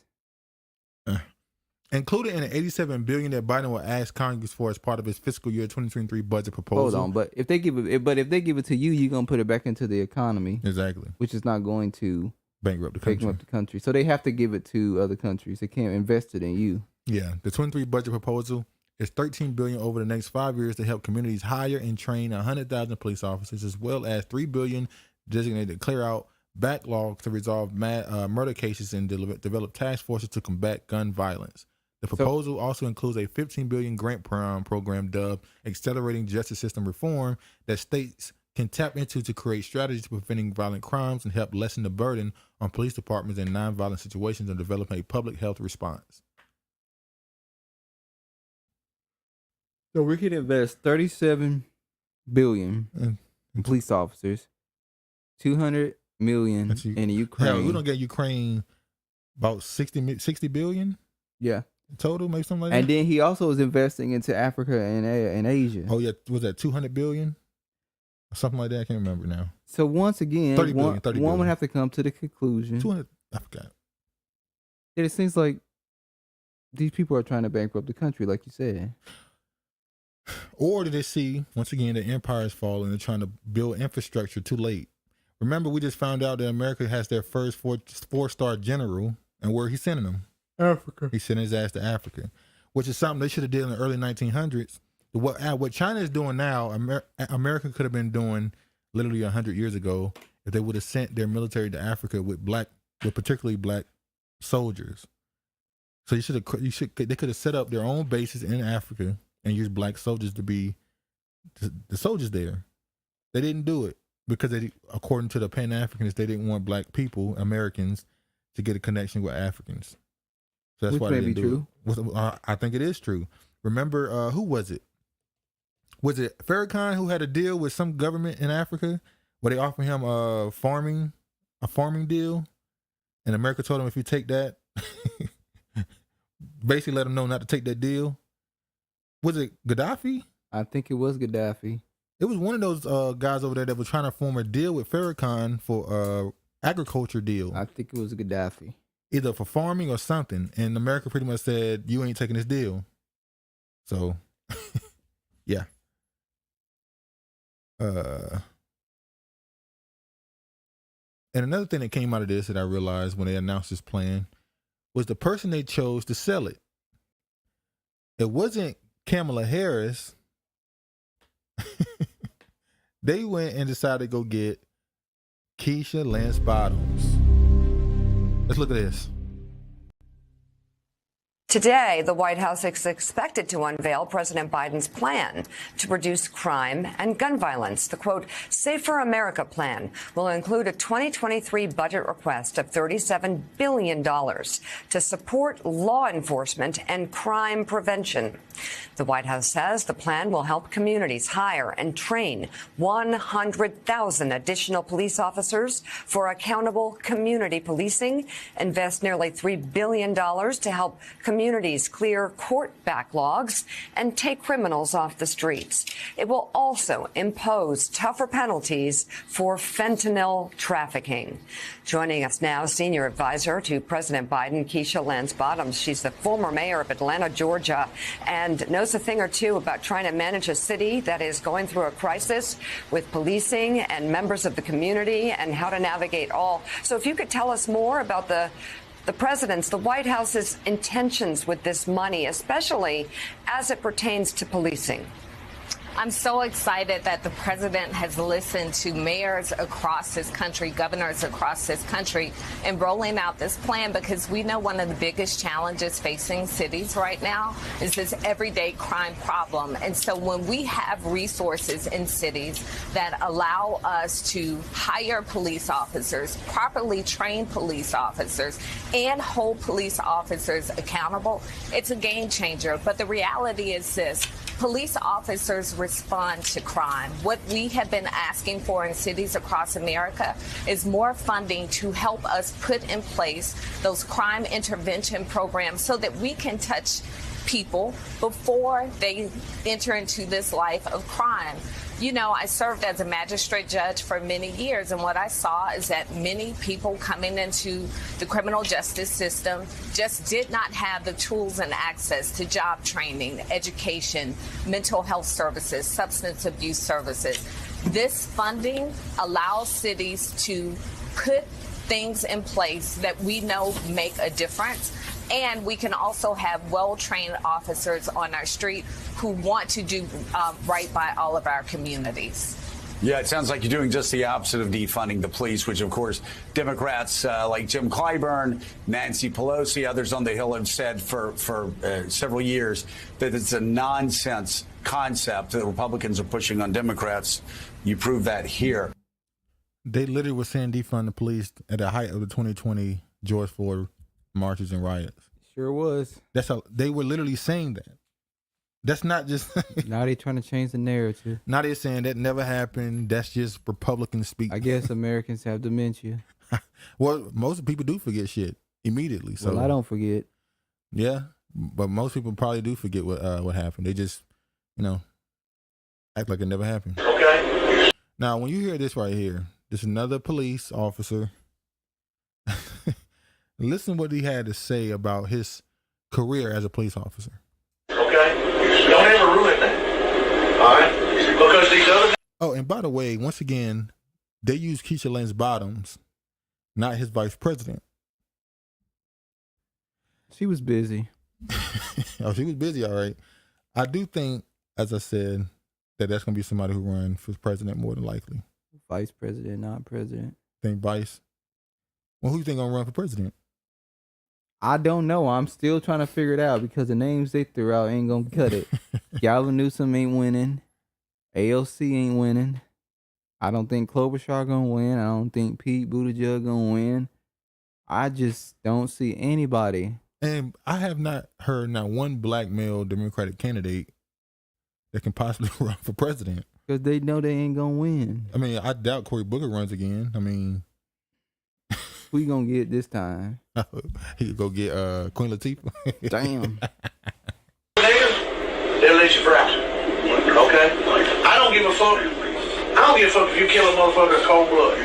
Do his ass, right? Do you hear what I'm saying? Yep. I will articulate to fix the fucking problem.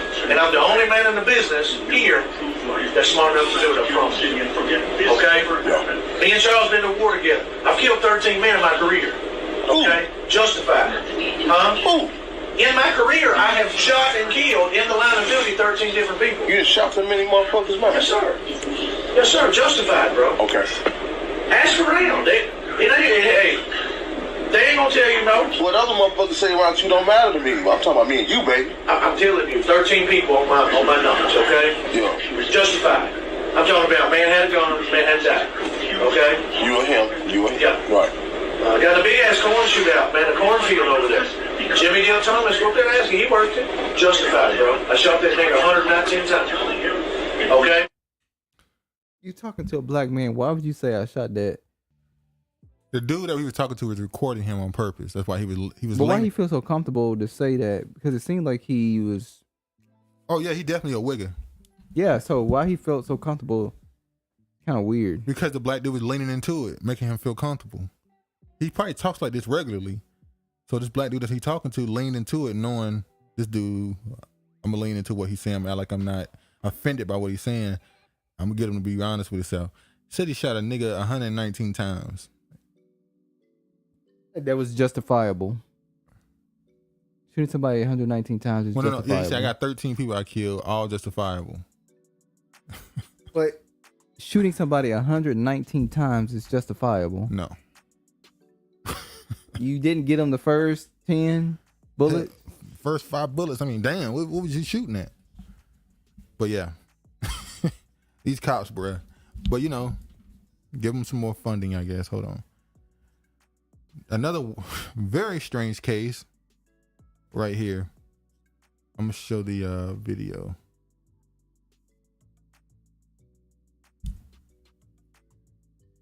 All right.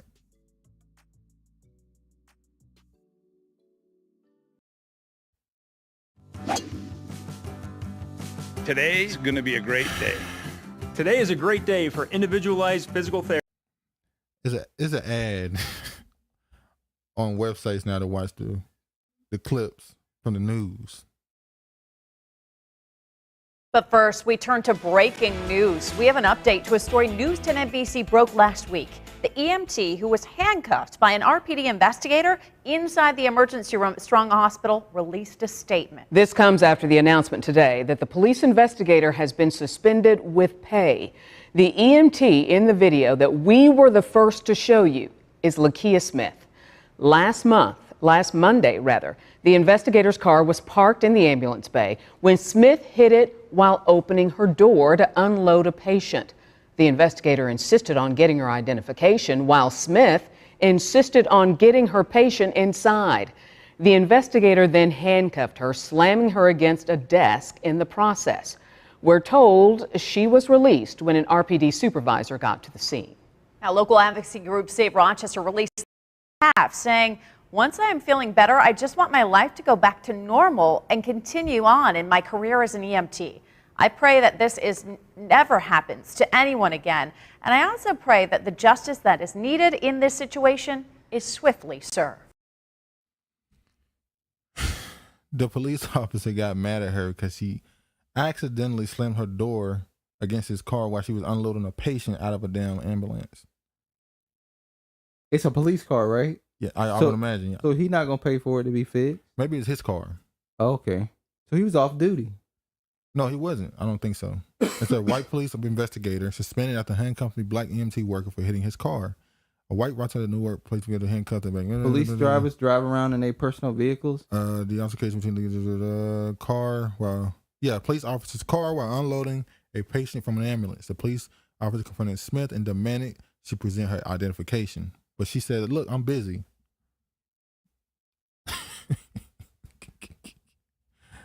Oh, Lord. We can go ahead and just jump this one now. NC Town's entire police force quits in protest over progressive town manager. Progressive? What does that mean? Sounds like liberal. I guess they're saying that she's a liberal, so that's why they quit.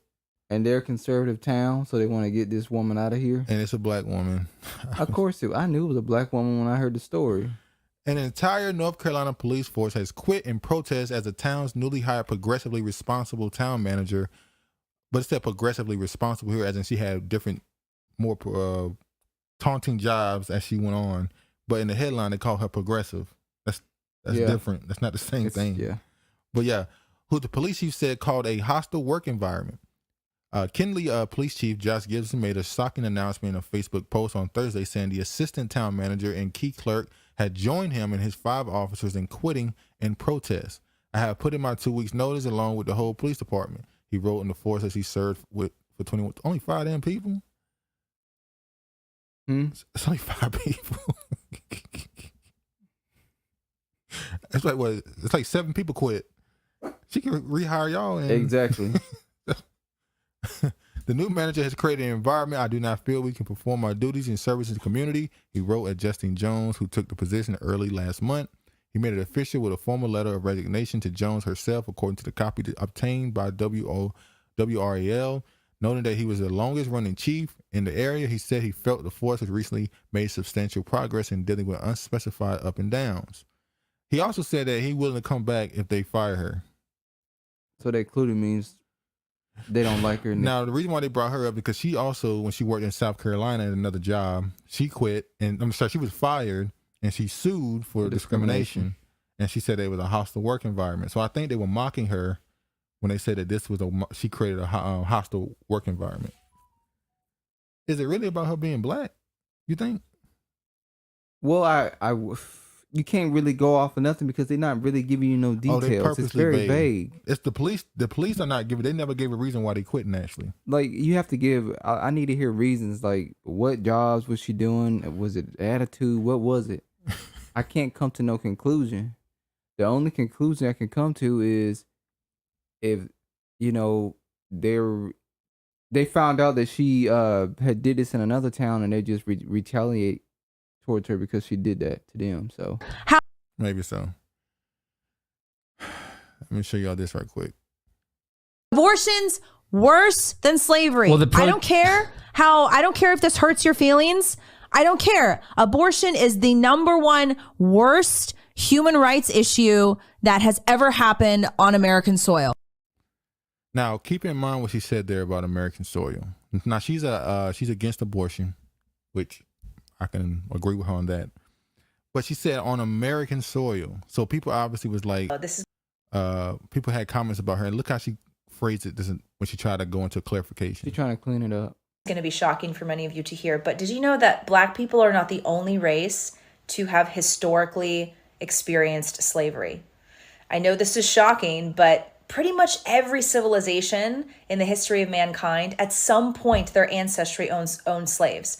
Because slavery was a worldwide human rights issue for a very, very long time, for many centuries. So it doesn't matter if you're white, Black, Asian, Hispanic, whatever.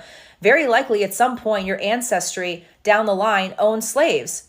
Doesn't make it right, but that was just the way of the world for a very, very long time. So all these comments like, you're not Black, you can't speak about slavery. It doesn't matter what color your skin is.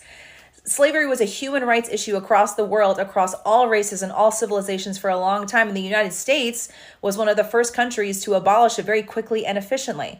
So all the comments about being a non-Black person, you can't speak about slavery, every single civilization has experienced slavery at some point. But she was speaking about on American soil. But when she tried to clarify, she went towards the world. Somebody always say they never bring up the Holocaust. They won't. They never say this is worse than the Holocaust. Why didn't she compare that to the Holocaust? Because she knows she better not compare it to the Holocaust. And secondly, she was talking about American soil. The Holocaust did not happen on American soil, so she didn't want to make that comparison. But abortion is not just an American thing, is it? It's not.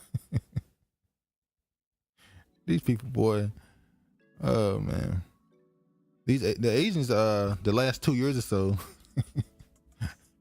they be trying to show their ass. I'm not even going to show this next one. Should I even show this one?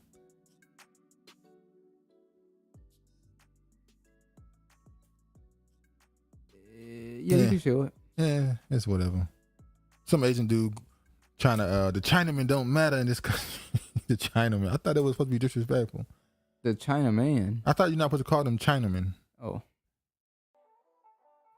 All right, let me show this right here. Now, if y'all remember, maybe 2 years ago, maybe, or whenever it happened, Nicki Minaj came out in a tweet and she said that her cousin testicles swole up because of the jab. That was last year. Okay. And it created some all kind of backlash for her and all that stuff. And then there was this guy who went outside the CDC with a group of people and called himself protesting against them for the mandates. And that same guy went on to create a group that he called Black Hammer. This story is crazy. He created the group Black Hammer, and he became the leader of it and started pushing communist, socialist, or revolutionary ideology. And he created an audience for himself. Let's see what's happened since then. Now that he got some people mad a little while ago when he said he don't care about Anne Frank. For some reason that made me mad. And then you wanted to call me, what's the word? Anti-Semitic. Well, let me tell you something. My name ain't Nick Cannon. I ain't backing up from this. No way, Jose. I said what I said, period. Yeah. I said I don't give a about Anne Frank, and I meant it. So you get the point. I want to just show. You see how he act. Yeah, we see. Yeah, and he playing. He's the Joker. He is the agent of chaos. Agent of chaos. Now, this is the police and SWAT came to what they call his headquarters, and somebody was found. Somebody was shot there, and this is what some of the stuff he was saying. So we're back. Sorry for the signal trouble. I think they keep kicking me off of the live. But as you see, laying back naughties out here. We have Yaya and like Yabe. We have our comrades out here. We have full-blown SWAT teams out here today. Full-blown. Full-blown.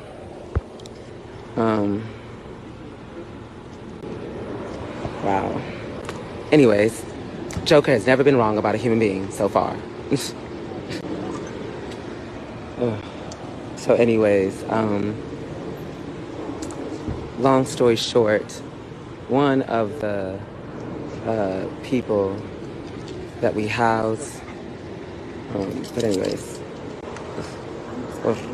y'all, so much is happening. I just woke up and I haven't had my coffee, but yeah, I do not want y'all to worry that I'm going to be all right. We are all going to be all right. No matter what happens. Yeah. I'm just in a bit of a daze right now. So, Kino, who was walking our dog or whatever. Okay, all right. So you get the point. So they got to stop, and he's trying to say the police are targeting them. The FBI is targeting them, and somebody died there, and people automatically assume that the person died because the police shot him. As you can see here, there's still breath in my body. I still run an amazing revolutionary party. Our community is effing with us, and now all these news channels are going to want to interview us. And we are going to get to communicate about all the great work that we are doing here. So, this is great. At the end of the day, this is a great moment. Right, comrade? This is a great moment. A moment where, our voices will be amplified and our mission and cause will be informed. So this guy here says he, or Ghazi Kadzo, got a homeless guy killed by the cops and then went live and talked about how great of an opportunity this is. Genuinely an evil person. This is the guy who they found who was dead. This is him. He called him his minister of defense, right? He put videos up of him dancing and being part of their group, or what they have now called a cult, Black Hammer. But here's the crazy the cops didn't shoot him. Infamous cult leader arrested after dead body found in home. Ghazi Kadzo loves dressing as the Joker and once said Anne Frank was a Karen. On Tuesday, cops found a dead man in his house. Far-left activist rose to internet notoriety last year, a series of bizarre online pronouncements he made as leader of the French communist group called the Black Hammer Organization. Kadzo's online declarations, including the claim that Holocaust victim Anne Frank was whiny Karen. Funny how they're making that be the worst statement he ever said, somehow.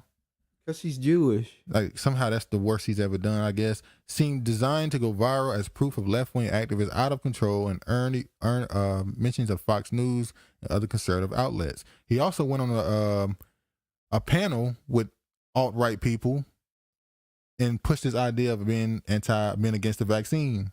But y'all ain't gonna talk about that. He collaborated with conservative people as well. But on Tuesday, Black Hammer, dubbed a cult by some former members, culminated in tragedy that morning. An anonymous caller in suburban Atlanta, home rented by Black Hammer, contacted police to report they were being held against their will. When police searched the home, they ordered Kadzo and 9 other people outside in the house.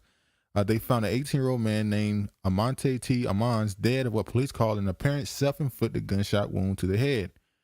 Now, Cazzo, a 36-year-old legal name is Augustus C. Romaine, faces a bevy of criminal charges, including aggravated sodomy, 2 counts of conspiracy to commit a felony, 2 counts of false imprisonment, 2 counts of kidnapping, 2 counts of aggravated assault, and 2 counts of criminal street gang activity. Remember, being a part of the street gang now is you're considered a terrorist.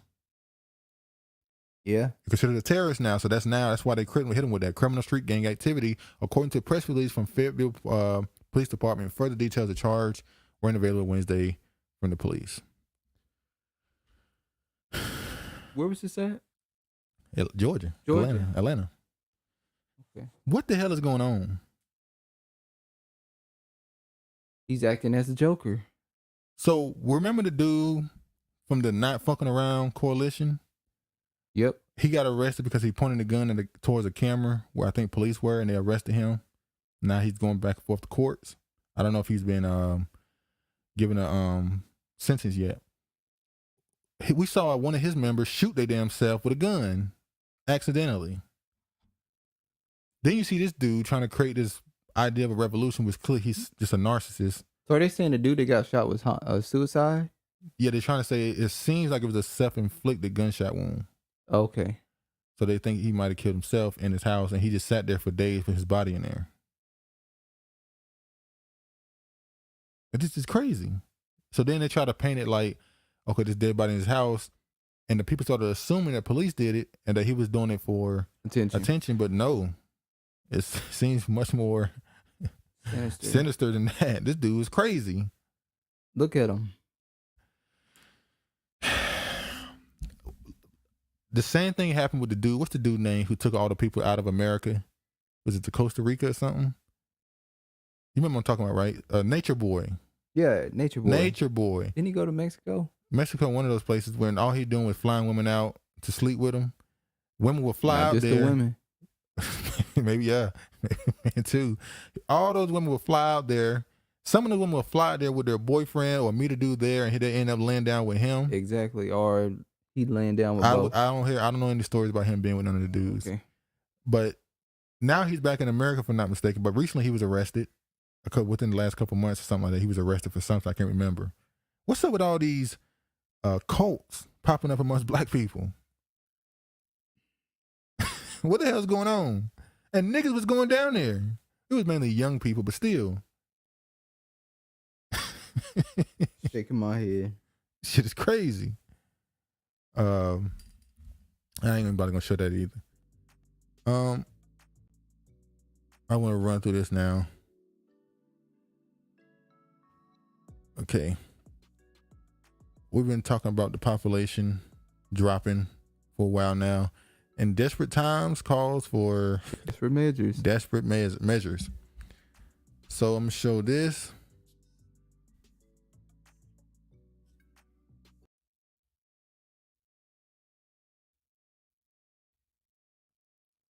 Every branch of the military is struggling to make its 2022 recruiting goals. So America doesn't have enough people. One, it says right here, with a record low number of Americans eligible to serve. What do they mean by that? Weight. Talking about mental? Both. Weight? Are you talking about age? All of it. They're saying people aren't in shape. That's and true. people don't have the intelligence. You have to have a certain level of intelligence to be in the military. And mental. What you mean in mental? That's what I'm talking about, the intelligence. No, I'm talking about mental as far as crazy. And few of those willing to do this, to do it. So now, amongst the people that do qualify, most of them don't even want to be in the military anymore. So as you say, they don't have the mental, they don't have the crazy streak in them that want to be in the military. It is this the year we question the sustainability of an all-volunteer force. Seems like they're trying to bring back forcing you into the military. What do they call it? Draft. Nope. And you can get drafted until you're 35, babe. you ain't out of the woods. 35, you still can get drafted. You ain't out of the woods. Hey, don't worry about me. I don't got. U.S. Army proposes to cut its troop numbers below 1 million.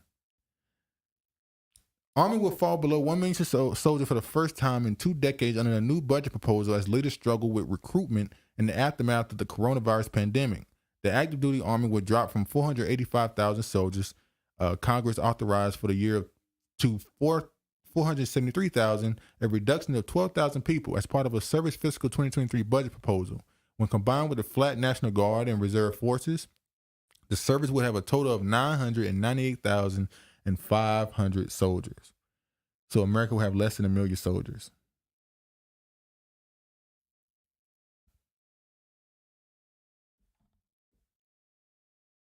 Wow.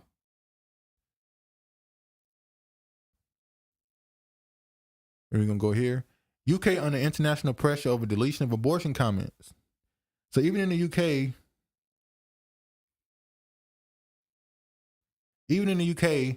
they're worried about their numbers being low. So they deleted comments about abortion commitments and protections, or what they call women's rights, in the UK. So it has to be thought, damn, are they thinking about getting rid of abortion in the UK now? Well, if they not, they should be, because their numbers are worse than it is over here. Their population is older, yeah. Norway, all those white countries over there are suffering in a decline right now. Yeah. Then you see here, they also over there in the UK had this: the abortion privacy dangers in period trackers and apps. And I noticed I just want to show that they made sure, once again, they made sure to put a black woman. Black woman. You see that black hand? They made sure to put a black woman. Then we go here. Now this right here is this is the Republicans. I'm sorry, this is the UK again. What is negative child benefit?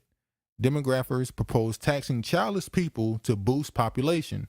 He also suggests creating a pronatal culture, which would involve a parenthood day. So they're trying to recover the image of being a parent by saying, let's actually celebrate parenthood by giving it a holiday. And he's saying, if you don't have kids, you should be taxed. They're trying to say, they're trying to say to the population. You're not added to the population, so you're suffering the population. You're being selfish. It's that bad out here. It's that bad. It's UK. The fact that I heard this in the UK, this is where I got this article from, means that there's a lot of other countries thinking the same way. An article from the Times suggesting that we tax the childless and combat the UK slowdown in population growth has sparked a backlash. The 6.3% increase signals a slowdown in population growth over the last 10 years, according to figures released by the Office of National Statistics. Dr. Paul Moreland, author and demography researcher, suggests that the UK introduces a negative child benefit for people without children. Moreland, who writes about, let's go down here. Moreland suggested educating people on getting pregnant becomes more difficult with age, and retargeting child benefits to incentivize families to have children. But the suggestion has been caused outrage is that we introduce a negative child benefit tax for those who do not have offspring. This may seem unfair on those who can't or won't have children, but it recognizes that we all rely on being the next generation, and that everyone should contribute to the cost of creating that generation. Use the funds to fix the UK's broken, expensive early year care system. So we're going to tax people for not having children. And take that money and give it to the early childhood of kids. So pay the people who have kids with the money of people who don't have kids. Well, weren't they doing that? Weren't they paying people to have kids? Not in the UK, but like in Norway, somewhere in the European countries. Yeah. This was probably what 4 years ago? Yeah, they were giving them extra time off from work. They were giving them France was having classes on how to get pregnant. Yeah, in Russia, was it Russia that called for sex education? It wasn't Russia. I feel like it was Russia. Maybe it was somewhere in the UK. Not the UK. You mean EU? It was somewhere in the UK that they were promoting. I don't know. Anyway, yeah. But yeah, they've been trying to push this for the last 3 or 4 years. So they're going to take the money from people who don't have kids. You're going to help take care of other people's kids if you don't have one on your own. Hey, they get desperate. They don't know what to do. They need you. They need people. Well, good luck with that. Now, this is another thing. I found this yesterday. Dead men can still be fathers through postmortem sperm retrieval, but is it ethical? Israeli soldiers' parents launched a campaign earlier this year to get permission to use his sperm cells for conception after he was murdered while on duty. In 2020, an IDF operation in West Bank, Helmand of Yabad, claimed the life of Israeli soldier Amit Bel Yigal, age 21. His father took his sperm soon after he passed away. Jerusalem Post quoted his father, Ben Yal, saying that his son truly wanted to be a parent. He, the son, wrote about it. He spoke about it. He told publication that after the death of his son, he would stop from being a parent. However, does that want to be stripped from being a grandparent? Yigal claimed to have 182 women's contact information who are ready to serve as surrogate mothers. Still, he and his wife cannot use their dead son's sperm due to state restrictions. I didn't even know that needed to be a restriction. I didn't know people were trying to do this. I didn't know you can use a dead person's sperm. Which lets me think this. Have they already been doing this? Yes, they've already been doing that. They're just letting you know now that they've been doing it. So how many of the, imagine. Well, they do that to sperm bank. Then they don't need people to go about there. to say, how many people in the sperm bank are actually alive? How many people's DNA in the sperm bank are actually alive? Don't know. And do they use this? You remember when we were talking about Jeffrey Epstein and how he said he wanted to create a super race? That's what my mom was going to. Was he just keeping his eye out for anybody who he deemed to be special to die so he can get their semen? Probably so. And do they do the same thing with women? Take Can they the retrieve a eggs? woman's eggs after she dead? I would think probably not in that way. But women, maybe women is different. They can't do that. But shit, like you said, I'm surprised they could do it for men. So now, in a society that don't have enough children, they're gonna make you have children now. If you die, they're gonna scrounge. Are they gonna scrounge graves or morgues? Not black people though. Are they gonna be in morgues while they taking the organs out of your loved one, also taking the semen out of his? Probably so. And remember, if you know, agree to donate it, that means they can have access to anything. So they might be creating some crazy shit behind the scenes. Might be. They are. You're right. I did not know they can do this.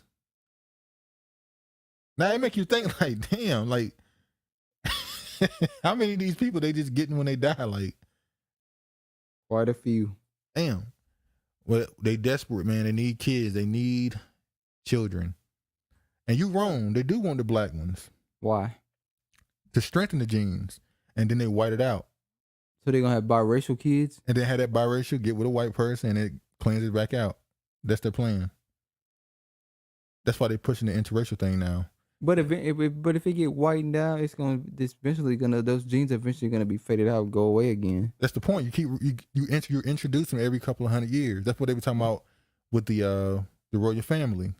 That's why they went and got Meghan Markle. She had a little bit of nigga in her. So strengthen the genes back up. Republican lawmakers file Unborn Child Support Act. These are the Republicans. Republican lawmakers Look filed. who they chose to show again. Exactly. Republican lawmakers filed a bill Wednesday that would require expecting fathers to pay child support beginning at conception. The Unborn Child Support Act would establish the enforced child support obligation to a biological father of an unborn child in the womb. With the mother's consent, once paternity is proven, fathers would be responsible for the payment amounts determined by the court. Now, the reason why the Republicans did this is because a lot of people who are pro-abortion, they're saying, well, who's going to take care of the child? The woman, during pregnancy, she has to deal with expenses and finance troubles. What expenses she got to deal with? Going back and forth to the doctor. Most of them on Medicaid, Medicare. Going back and forth to the doctor, paying for the necessary stuff needed. So they made excuses to Travis not agreeing with them. I'm saying that's the excuse they use.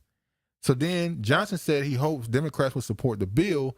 It provides answers to many pro-abortion Democrats' claims that pro-life Republicans don't care about children after they're born or for expecting mothers experiencing financial challenges. Well, you don't care because you taking it and putting it on. I'm not saying the father should be. That is caring. You're making the father take care of his kid. What you mean that's not caring? That's caring the most. If you're saying that the society don't want to take the burden, well, put it back on the But father. how can you? We're living in a society where people can barely pay their bills. You had a kid. Okay, but you also telling people they need to have kids, right? So you telling people that they need to have kids. Yeah. But also you're not paying enough money for people to be able to. That's a different discussion. Live. That's a different discussion. Now that's crazy. So you're telling me You're I not need to forcing have. people. Hold on, you're not forcing people to have kids. You're telling me that we need to have kids, so there's a next But it's generation. not- wait. They want you to have kids. They can't force you. They want you to have kids. Yeah. So there's a next generation. Yeah. So also because for more slaves and workers. Mm-hmm. But at the same time, we're gonna make you pay this, even though you know you're not giving enough money as far as wages for people to afford. They're not making you have kids. If you're having kids, you should be able to afford it. Well, in the UK, they are making you have kids because if you don't have kids, they're gonna tax your ass. It's not in law. That's just the dude. It's not even a bill. We're talking about if it comes into law. Well, that's a different discussion. No, it's into law. Well, no. They said if they make you have kids, they're gonna make you pay taxes if you don't have kids. You're gonna be helping take care of the kids of other people. So I'm still gonna be taking care of kids though, because either I'm taking care of somebody else's kids, or I'm taking care of my kids. Yeah. So when you gotta take care of your own, you're not taxed. What if I don't want kids? No, you're missing the point. You said that it's a bad thing because the money ain't right. But if you have kids, there's a benefit to it. You get more money. You get money for having kids. So what they do if everybody start having kids? Everybody get money. The society economy goes up anyway because you got more people to work. It's crazy. The fact that it was Republicans though is hilarious. And can Democrats really be against this? I mean, can they? They'll find some way. Now, obviously, you see who picture that is. Now, growing up, I've seen a few relationships where a man and a woman have a child coming, and then she's 2-3 months pregnant, and they break up. And the woman refers to the man as a deadbeat. Do you think a man is a deadbeat if he break up with a woman during pregnancy? It depends. It depends on, was she the cause for the breakup? It could be he could flat out just want to leave because he want to leave. You can't force somebody to be with you, so no. Nigga, is it a deadbeat? No, is it a deadbeat to you? Why are you asking me? I'm asking you a question. You still didn't answer it. No, it's not a deadbeat. You can't force somebody to be with you. What's the difference between him being with you? He gonna stay with you because you're pregnant, and then when after you had a baby, he leave you versus him not wanting to be with you now. Let him, yeah.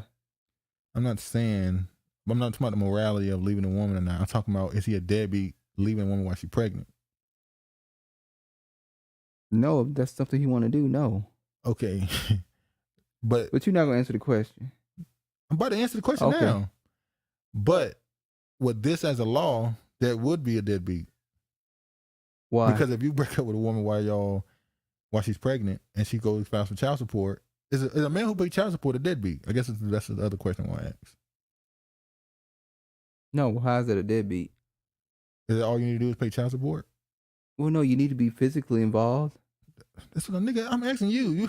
You can define the rules yourself. Yeah, you got to be physically involved. It's not just financially; it's physical too. So if a woman is pregnant, a man break up with her, and she filed for child support against him, obviously she got to get a DNA test, and he's not, and he's paying child support while she's pregnant, but he's not involved in her doctor visits or anything. Is he a deadbeat? No. Okay. Why would he be paying child support while she's pregnant? Because this what this law is. I don't understand what financial. Getting back, I just said it. The stuff they got to pay for, the medicine they have to take, the native prenatals and all the other stuff. Like they need somebody to help pay the trips. Trips food, where? Food they're eating for 2 people now. What trips? Back and forth to the doctor and all the other places they got to go. They're eating for 2 people. Yeah. Most of them be eating for 2 people before they even get pregnant. Well, we know they eat for 3 people then. Come on.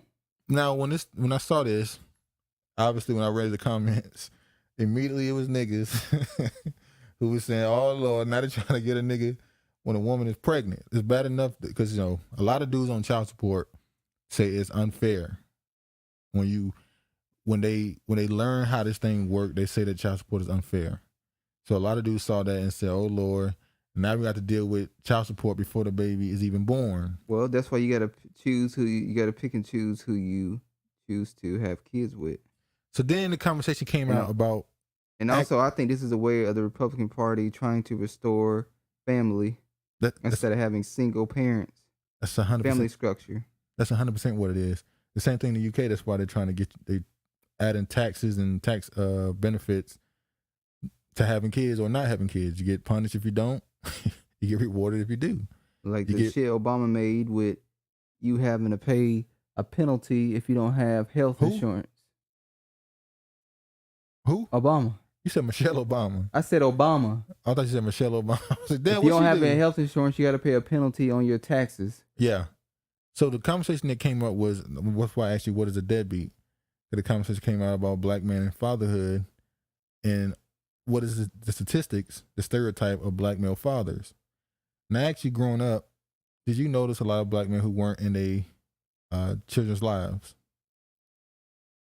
I said, yeah. Who? Our father. I said, you know, a lot. I can name 5 off the top, but. Well, hold on. Now you're trying to change the damn answer. I ain't trying to change the answer. We talked about this, and you said no majority word. Now you're saying, I don't know, maybe. No, what I'm saying is I saw a lot that were involved. Were there, at least I could say. Yeah. And then I have examples of not being involved. So the majority versus the few. Yeah, from what I saw. Because I wasn't around everybody. That's for your anecdotal experience. I'm not asking for statistics, damn. So when I read this right here, there was I don't even know why these conversations keep getting brought up, to be honest with you. Who keep bringing up these conversations about the black man and being involved? How do these conversations keep getting brought up? Who bring them up? Because anytime you bring up relationships, children, family, that's a topic. So then this right here, there was a study done by the National Health Statistics Report in 2013 where they talked about the statistics between different races of fathers and their likelihood to be a part of their kids' lives. And we went through this, and in this report, I think they talked to 10,000 fathers. In this report, it says that black fathers were at least equal in being a part of their children's lives. And we went through this, and I actually... At least equal. Most of them, he's over. I said at least equal. Do you believe that these statistics are reflecting to what you grew up seeing? Somewhat. What do you mean somewhat? Somewhat. That's my answer. But I swear, for some reason, you didn't want to give an answer when we're recording. I'm giving you an answer somewhat. You want it to be black and white. You don't want no gray. It's somewhat. You were way more definitive in your answer yesterday. Now, all of a sudden, I don't know. Maybe so. I don't get it. But anyway, Betsy DeVos, ex-education secretary Betsy DeVos says Department of Education should not exist. Well, we know why she want to get rid of the Department of Education. Why? Because the school curriculum is going against the narrative that she grew up with. Which was? White is right. These kids now, when I was growing up, obviously we learned about Abraham Lincoln, Benjamin Franklin, Einstein, George, we learned about all these white men and how they did these great things.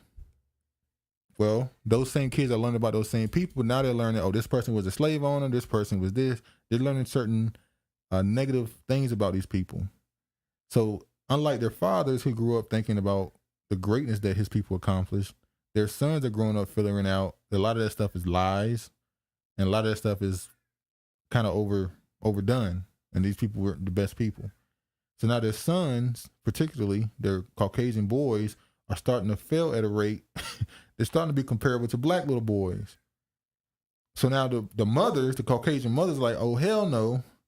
They starting these little groups and stuff to try and change the education system back to what it used to be, and stop their sons from growing up with self-esteem and confidence problems. Are they right in doing that? Yeah, I mean, you're supposed to do what's best for your people. So when I saw people saying like black people be aware of this. It's like, if you just now need to be aware of this, this is kind of obvious. They're going to do this. These Caucasian women are going to defend their boys.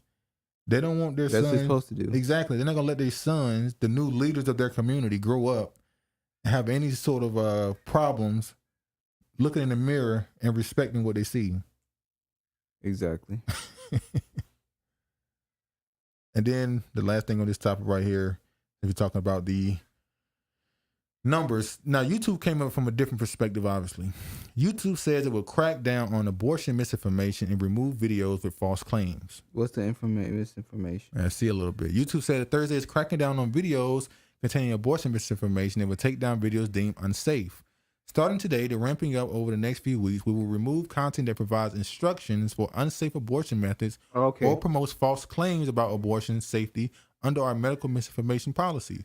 YouTube parent Google has become under fire in recent months after a group of lawmakers began urging the company to clamp down on search results that allegedly steer people looking for abortion services to crisis pregnancy centers opposing abortion. Wait.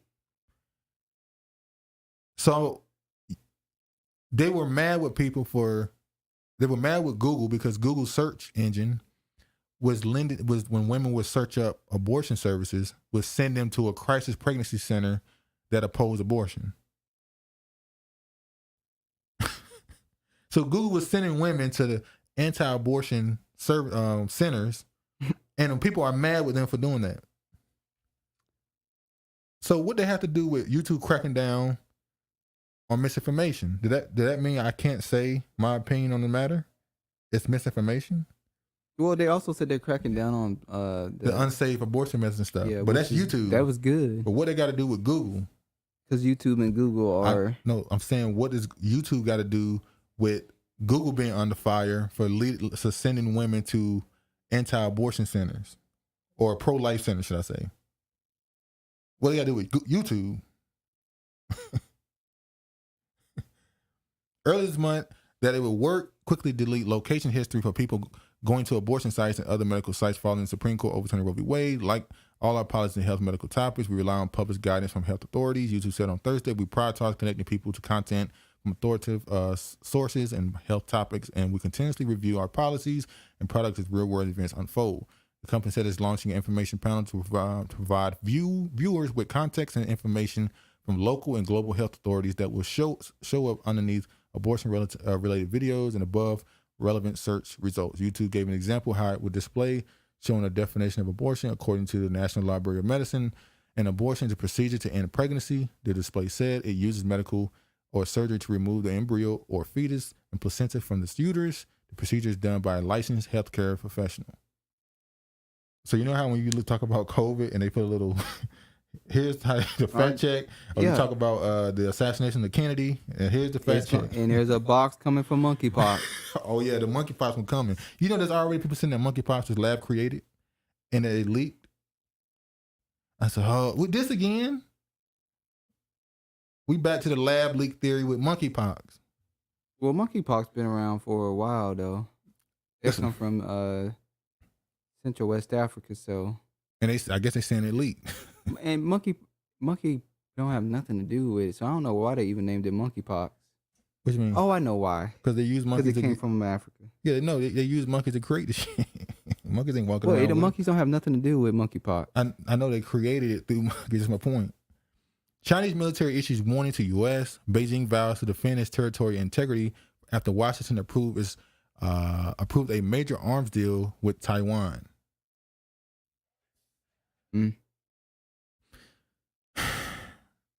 Are they going to try to go to war with China? I don't think so. We know the leader of the country has ties to China. So what is this really about? Is this just theater? This is theater.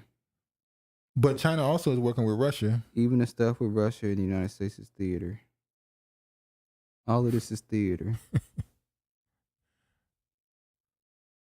The drunk. Biden said military does not support Nancy Pelosi trip to Taiwan. The president stopped short of suggesting that the House Speaker not make the reported visit to self-ruling island, which Beijing has warned strongly against. So the Pentagon told Biden that Nancy should not go to Taiwan. Now I think her trip is in October. A lot of shit going down in September, October. Well, August too. August, September, and October. Those 3 months gonna be the real summer. And then not only that, oh yeah, speaking of, this year is supposed to be a bad year for hurricanes. They've already predicted it. It's because it's so hot in the Gulf of Mexico that a lot of the tropical storms gonna turn into hurricanes, and they think we're gonna have something like Hurricane Katrina this year. General Milley ordered staff to gather info in every interaction between Chinese and U.S. militaries amid rising tension. The chairman of the Joint Chiefs ordered a review as a number of close encounters between Chinese and U.S. ships in Plain grows. He's trying to get proof for something? Ain't like he's trying to get proof for why they gonna attack or something. So is he sending this to China to say you guys have been antagonizing us? And they go, where? We haven't been doing that. So now he's gonna get the information and send it to him or something? I guess so. Okay. This right here. Now, if y'all haven't noticed, the last 2 or 3 months across the globe, there's been a very noticeable sum of people, global leaders, who are stepping down from position of power. Mario Draghi resigns, plunging Italy into political turmoil. So that's one. Then you see this one right here. Estonian Prime Minister resigns, prepares to form new government. These people were pro-West, so they were not for the Russian. They were pro-West. They want to be part of the Europe world, as they say, the West, right? Then you had the Bulgarian Prime Minister, Pekpakov, resigns after losing confidence vote. And somehow this one slipped me. This happened a couple months ago. Oh, I knew about Boris. No, this one. No. Israeli Prime Minister is stepping down, sparking new round of elections. He just got. This dude, Bennett, went against Netanyahu. They had like 5 elections. It was hard to get his ass out of there. And then he finally got him out, and he steps down. Which means he was just put in to get him out of power. Yeah. So there's somebody else. He was a placeholder. There's somebody else they want to be part of this global movement. And as you know, one of the bigger stories that happened was this Sri Lankan president resigns by email after fleeing to Singapore. Also, the guy who now we're gonna go ahead and go to this one right here. And Sri Lankan. Another one that was very popular is Boris Johnson. Hasta la vista, baby. Boris Johnson bids farewell and has 5 bits of advice for Britain's next prime minister, who is more than likely going to be that Liz Truss chick, who, by the way, is a part of the World Economic Forum. Her and the guy she's going against, Russia. I think everybody was waiting for the next tab to be President Biden resigns, steps down. Shit. We've been trying to get that man out of office mentally for like for about 2 years now. Trudeau ain't stepping down. Now, Ranil, I can't say that last name. Sri Lankan sees new president sworn into office. Guess what? He's also a part of the World Economic Forum. Which is what Klaus, that dude Klaus is with. Would you get that New World Order, the liberal New World Order? He's a part of it. And I got to show this right here. IEA chief, now remember, all those people, for the most part, are connected, except maybe Israel, are connected to, what's his name of the Ukraine, Zelensky. They all were in support of Ukraine against Russia. So it's funny how they stepping down. A lot of those people were supported. Even the people they're going to get back in, they're going to be the same way. So exactly. IEA chief, Europe must cut gas usage 20% to survive winter. Now, if we're in the middle of summer and they're telling you that they need to cut the gas now, I'm not going to read the article. They're saying we need to cut the gas usage now by 20%. But we know that politicians don't work their way, and they're going to have meetings and go back and forth on planes and scared to talk about it. And they won't probably actually start talking about cutting the gas usage until maybe October or at least August.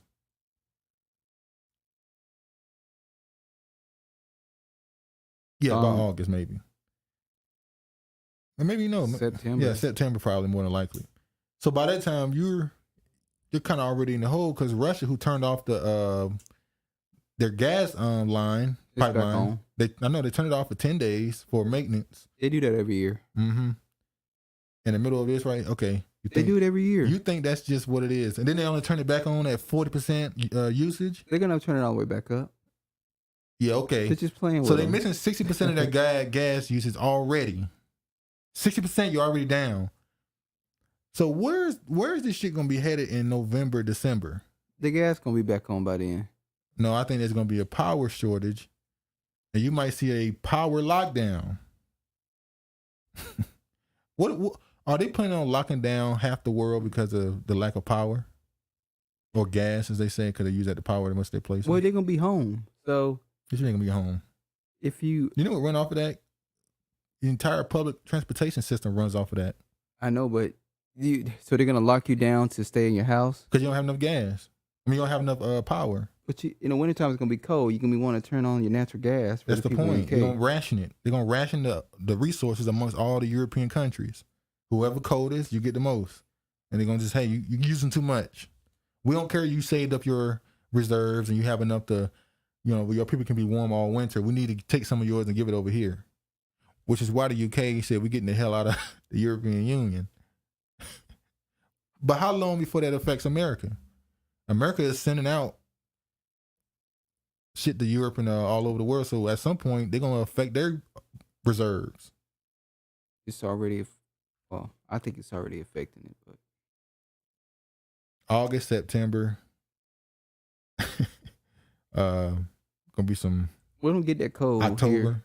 huh? It doesn't get that cold here. Shit, me. All of a sudden, when ain't no power, it's gonna get cold. You gonna notice how Throw cold. a blanket on. Okay, throw a blanket on then. Now this is Putin talking about the West and the liberal world order. Набирают обороты, набирают силу. Эти грандиозные изменения, конечно, необратимы. И как на национальном, так и на глобальном уровне идет выработка основ, принципов гармоничного, более справедливого, социально ориентированного и безопасного миропорядка. Альтернативного существующему или, можно сказать, существовавшему до сих пор однополярному мироустройству, которое по своему характеру, безусловно, становится тормозом для развития цивилизации. Модель тотального доминирования так называемого «золотого миллиарда» несправедлива. He said the model of the total dominance by the so-called golden billion Western oligarchy is unfair. So Putin, for the last couple of months, has been speaking against the West is dominating the planet. Basically saying it's time to switch this up. Trying to go to another superpower who might run things more fairly. Do you think they're going to run it more fairly? Hell no. Exactly. Putin want power. Putin said, look, man, just give me, well, actually it's China. China really think they're going to be the next superpower coming They've in. already had their time when they had power. Now I want to show this right here. This is the stuff they want us to care about right here. This is a protest for Roe v. Wade outside of the, whatchamacallit, and AOC and a few members of the squad were arrested in protest. They were arrested? They were arrested. Let's see what happened.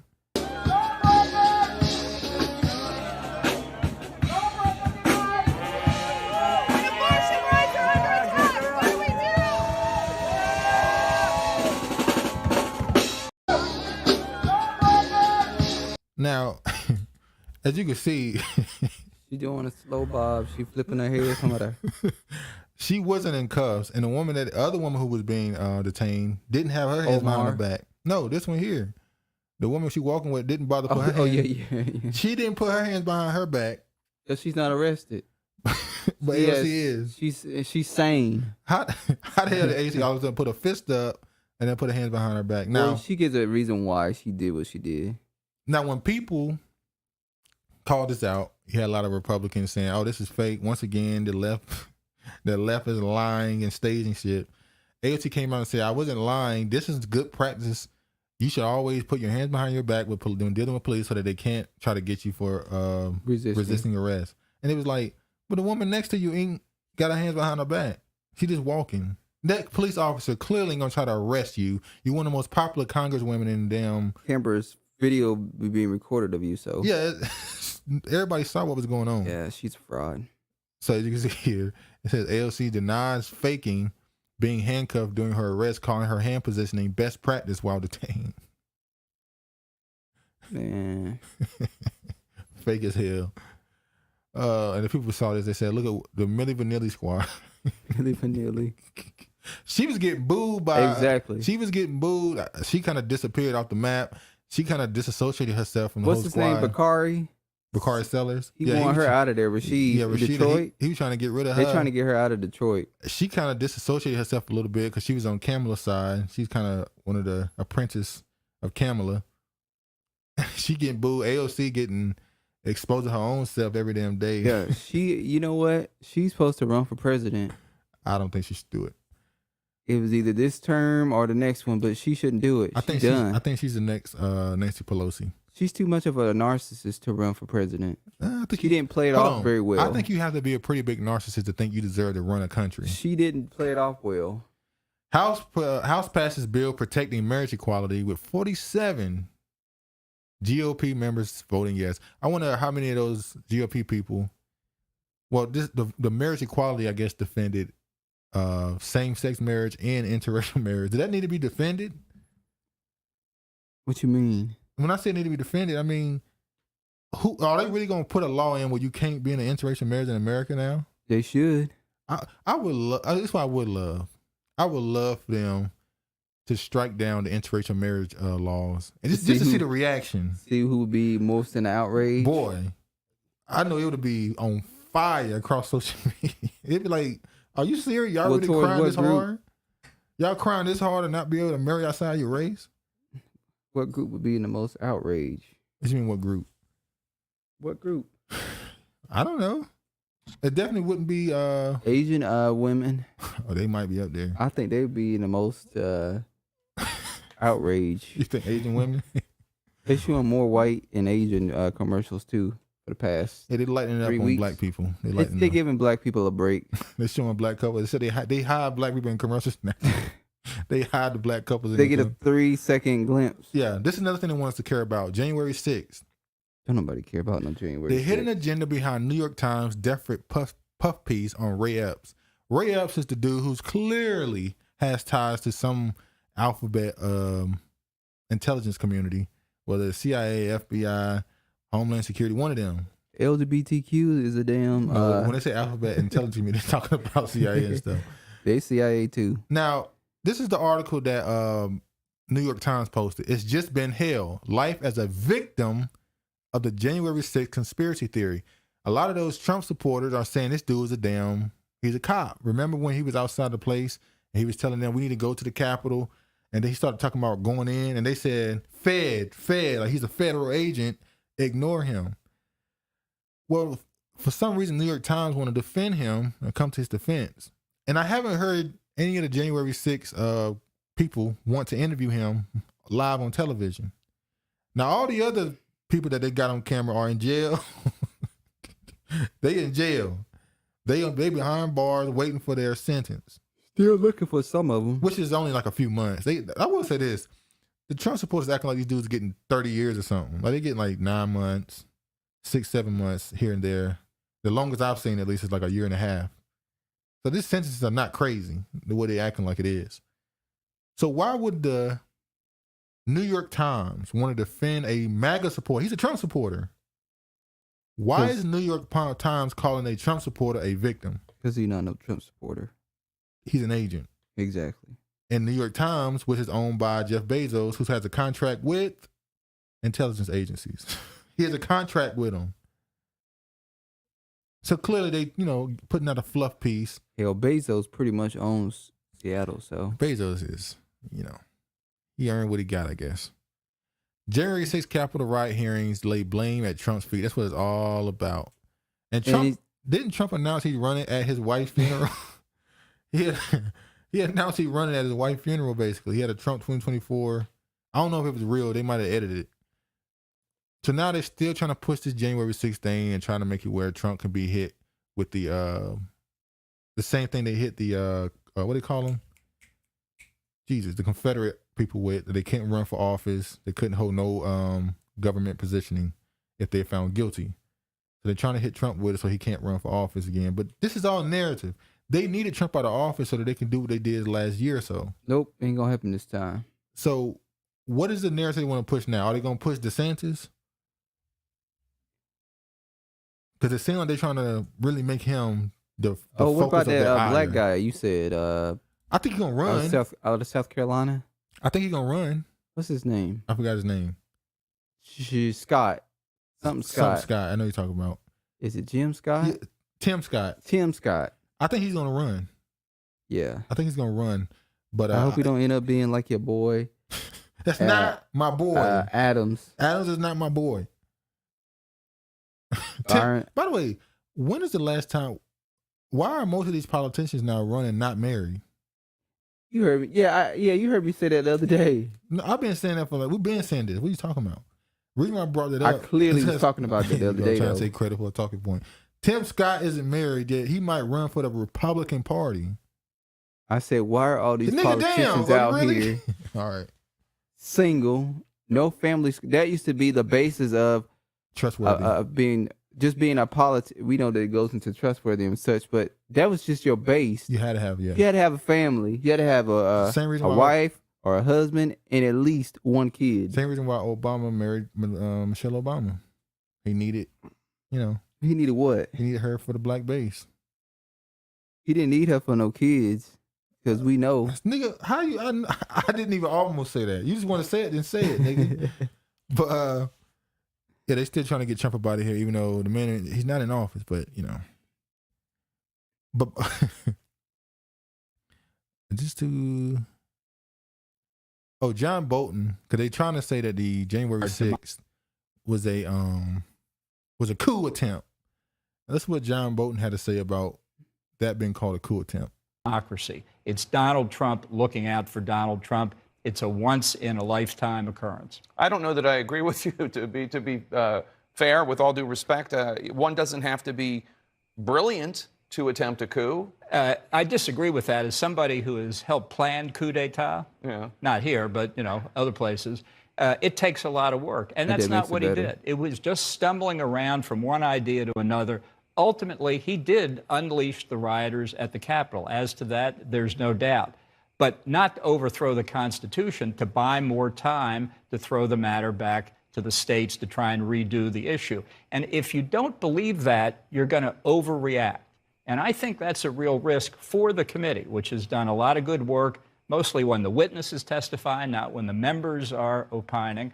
It is invariably the case that when you go too far trying to prove your case, you undermine it. So what he's saying is, don't go for murder when there's only don't go for murder one when it should be what do they call it? Oh, like with the police officer, don't go for manslaughter. Yeah, don't go for murder when it's manslaughter. Yeah, but they trying to go for the biggest. They want murder. They want bloody murder.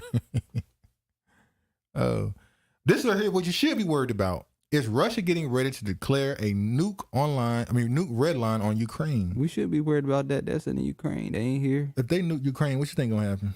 What's gonna happen? You think America and the EU just gonna sit there? You think if Russia nuke Ukraine, they're gonna send one nuke?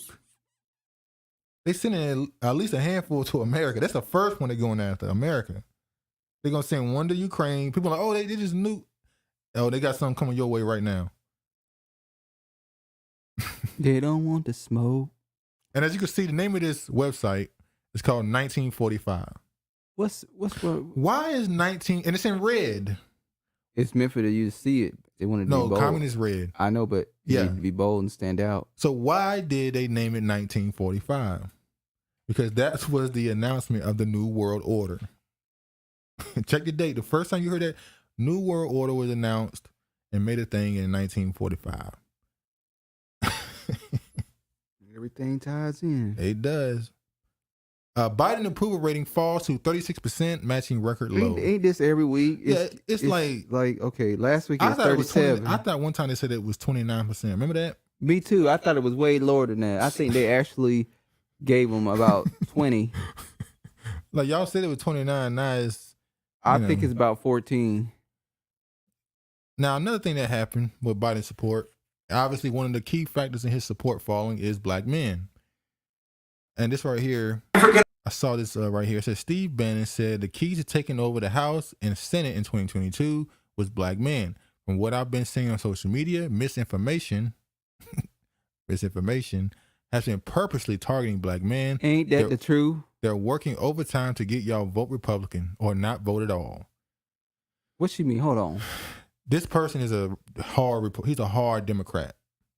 Hard. No, I'm not agreeing with what he's saying. It's talking about trying to work overtime to get us to vote Republican.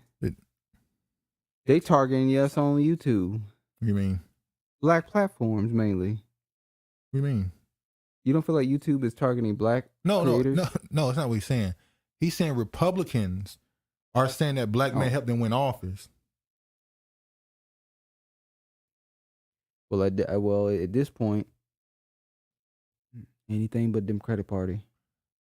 No, he's trying to say that black men are so stupid that they're being tricked by the Republican Party. They're not stupid. They ain't being tricked. That's my point. He's saying they are.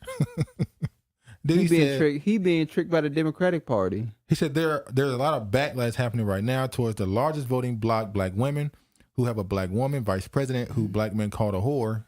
Black man? That wasn't just people? It was people in general. And Ketanji Brown Jackson, our first black woman SCOTUS, who they attacked for having a quote unquote white husband. Why is it in quotations? He is white. That's not when you put it in quotations, it's like it's not a fact. That's true. But that's not. Do people pay attention to?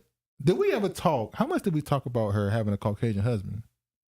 No, we talking more about her being the first thing he called her. No, we talking about Ketanji Brown Jackson.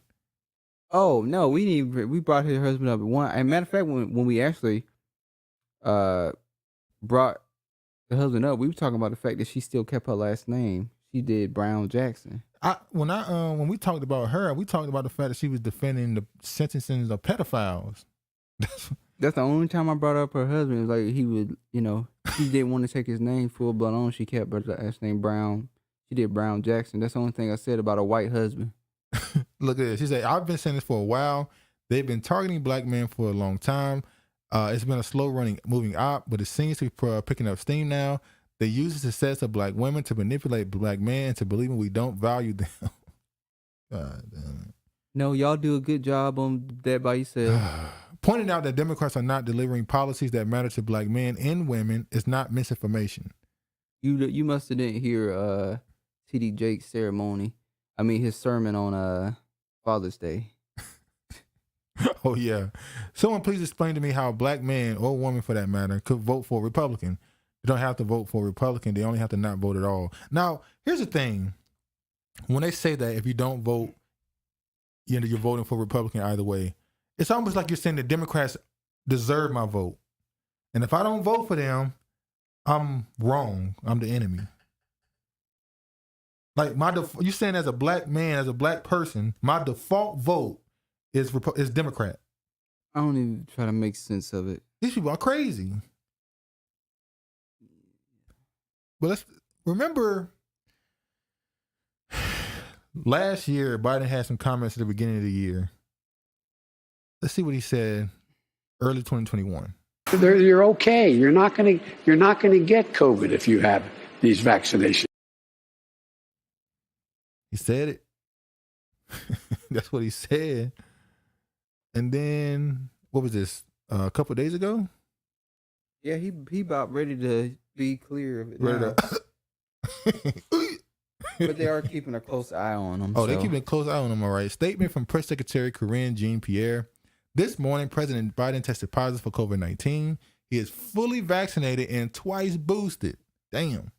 And experiencing very mild symptoms. He has begun to take Paxlovid. Consistent with CDC guidelines, he will isolate at the White House and will continue to carry out all his duties and fully during that time. He's been in contact with the members of the White House staff by phone this morning and participate in his planned meetings at the White House this morning via phone and Zoom for the residents. You mean Obama will continue. The big guy. Now,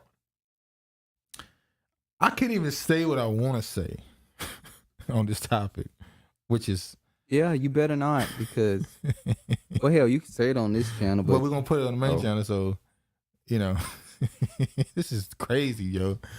I can't even say what's right, what's true. Misinformation. Stop putting out misinformation. That part where it says he is fully vaccinated and twice boosted and experiencing very mild symptoms. I'm gonna say this: that ain't supposed to happen. That's it. Just move home. That's not supposed to be a thing.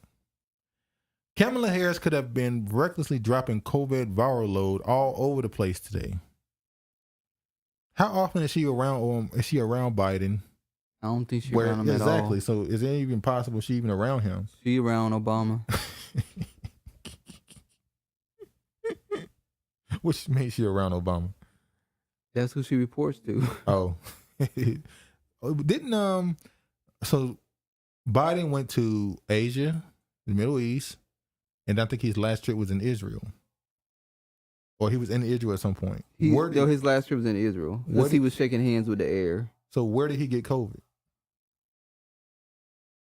I ain't putting out that misinformation from where he got it from. Where he get it from. And Kamala, they trying to get you up out of here. That's why they doing this to you. They saying Kamala gave him COVID. Oh, she trying to get him up out of here. Now, COVID is back in the news, as you said. They're saying the COVID numbers are going up, and this needs to be talked about again, and we need another lockdown.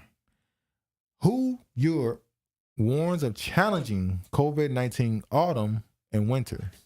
I'm scared. I don't want another lockdown.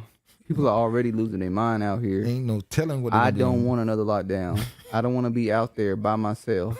Oh yeah, I'm not telling. No, I'm not telling it. Why? But I'm just gonna say this. Why you want to tell the story? I don't want to be out there by myself. Why you want to tell the story? I just don't want to tell it. I'll tell it when we go to the main. When we go to the main. So you can explain it better or something. Yeah, in front of the people. Yeah. It's crazy out here on these streets. The World Health Organization Europe office on Tuesday warned of a challenging autumn and winter amid a summer surge of COVID-19 cases and reduced surveillance among member states. Didn't they say that people are really dealing with mild symptoms? The hospitals aren't really dealing with nobody. So people have to get it at this point. I think you brought it. I think you had it, and I think you gave it to me. I didn't have no COVID. What was it? You said you had COVID, and then when it first supposedly started in November. Every black person you know, 60% of black people you know told you they had COVID in November. We saw. I remember all the people that was saying it. Yeah, I did too. Late November, I got this random sickness. I didn't. I had like a fever. I had a sore throat. I had a headache. I said, I think I had corona. You don't get over COVID in one day. It wasn't one day. It was 3 days, 4 days. Well, you saying I had COVID. That was two. You said you was sick for 2 weeks. I wasn't sick for 2 weeks. I was able to be off of that day and get up and take my ass to work the next day. If you have COVID, you're not getting up and going to work the next day unless I'm just old. You had mild I'm superhuman. Symptoms. You had mild symptoms. Anyway, I'm superhuman. It's back, baby. It's back. At least they're trying to make it come back. This is one we saw. You brought this up today. 2 children in the U.S. have been diagnosed with monkeypox. One is a toddler in California, and the other is an infant who is not a U.S. resident, according to the Center for Disease Control and Prevention. How does this kid get monkeypox? Now, monkeypox, once again, we know who it affects the most. So how do these kids end up with it? It's the physical contact. It's not airborne. They're one of these booty bandits. Let's just leave it alone. But also I call them the WHO World Health Organization. They've also made monkeypox a global. They've announced that it's now a global pandemic, health issue. Yeah. They have not said it's a pandemic. Not yet. They said it's a global health. It's enough people that got it where it's raise the alert level. Yep. So that one is scared to death. Because it's not even. And they did the same thing with COVID. They said COVID was not airborne. Yeah. It's gonna become airborne. Now, monkeypox isn't causing people to die, at least as far as we know. And you know what? Just like them Asians, they quote unquote was being attacked. Africans, African be attacked? No, it ain't Africans. It's gonna be gay men. It's gonna be you on a bus. and they sit behind you and they breathing. No. Yeah, watch. I don't think it's gonna happen. That's how it's gonna be. Because it's airborne. You gonna hold up and so now punch you're him? gonna be every time you look at one of them, they're gonna do the same thing. They see one of them coming, they're gonna go across the street. Oh yeah. And they're gonna be like, cover their nose. Cover their Old nose. people. Every time I walk down the street now, and the old person is walking the opposite way, they still step off the sidewalk and cover their nose. I'm like, damn. I do that too. Look at you. You're an old person. And guess what? The first frost, you know what was happening? It had to put on their windshield wipers to get literally the oil slick off the window. That's why I and so damn many other people I grew up have cancer. And why can't for the longest time, Delaware had the highest cancer rate in the nation. Now here he said that people had people had cancer because of the oil, but he didn't have cancer because of the oil. He had cancer, skin cancer. What is he talking about? yeah, a lot of them get skin cancer because that sun be He had tearing to their have ass up. he had to have lesions removed. I think right before the election or something like that. Remember when he disappeared for a few weeks and came back with his face tight as hell? Oh, Kamala did too. They came back with that skin pulled back, Stretched. Like, what the hell? Why would you do that? You look crazy, like a Like skeleton. they been zapped. Zzz. And then they had him work out to try to lose weight so they can look more fit. He's 79. I mean, he wasn't fat. I mean, the point is, somebody said we are a 79-year-old with COVID who's a cancer survivor. Is the only thing stopping us from getting Kamala Harris as president. God help us. God help us. Anyway, hell. All right. Americans who can't afford homes are moving to Europe instead. Going back to their homeland. So middle class white people are bouncing because they can't afford America no more. So they're going to Europe. They're quote unquote homeland. Yeah, homeland. So this is the stuff they worried about. China spent $6.1 billion on U.S. real estate last year. Can't spend $6.1 billion on any real estate in China though. Nope, they don't allow. It's hard to even become a citizen there. I think the only black, there's only like, what's his name? Stephon Marbury. He had to win a whole bunch of championships in the Chinese league to become a citizen of China. And his guy's crazy as hell himself. 40% of workers are considering quitting their jobs soon. And they also gonna be considering living out on the street. So they can't afford America, so they're leaving the country. Chinese are buying up all the homes. BlackRock is buying up all the homes. And now people are saying 40% of the damn people they polled say they want to leave their job. Oh, people just don't want to work. I'm gonna be honest with you. I'm trying to find people just don't want to work when they get the. So now I don't know if this was everywhere in every state, but now if you if you apply for a job, they give you an offer, you accept the offer, and then the company rescinds the offer, you now can get unemployment. The game is cold. So some people they'll do little shitty stuff like, I had to work the weekends? Yeah. Oh, I didn't know that was included with the thing. So you rescind the offer? So you rescind the offer and say, just- no, they have to say, I don't want the job. I no longer want the job. You got to get it in writing in an email saying, I have declined the job offer. I don't want it. Not, well, we're no longer going to, no. We just Because they go. ain't stopping them from getting a job. Yeah. So we don't rescind. We just say, well, this is the terms of the job and such. And they have to say, are you still interested in the position? Yes or no? Make them answer. They're like, damn. They're like, yeah. Nikki Haley hints at 2024 presidential run, promises no Iran deal at Christian Zionist rally. If the president signs any sort of Iran nuclear deal, I'll make you a promise. The next president will shred it on her first day in office. So she's clearly running for office, one of them Zionist super Israel supporters. DeSantis, Nikki Haley. Is Trump going to run if they run? Yes. Tim Scott. Who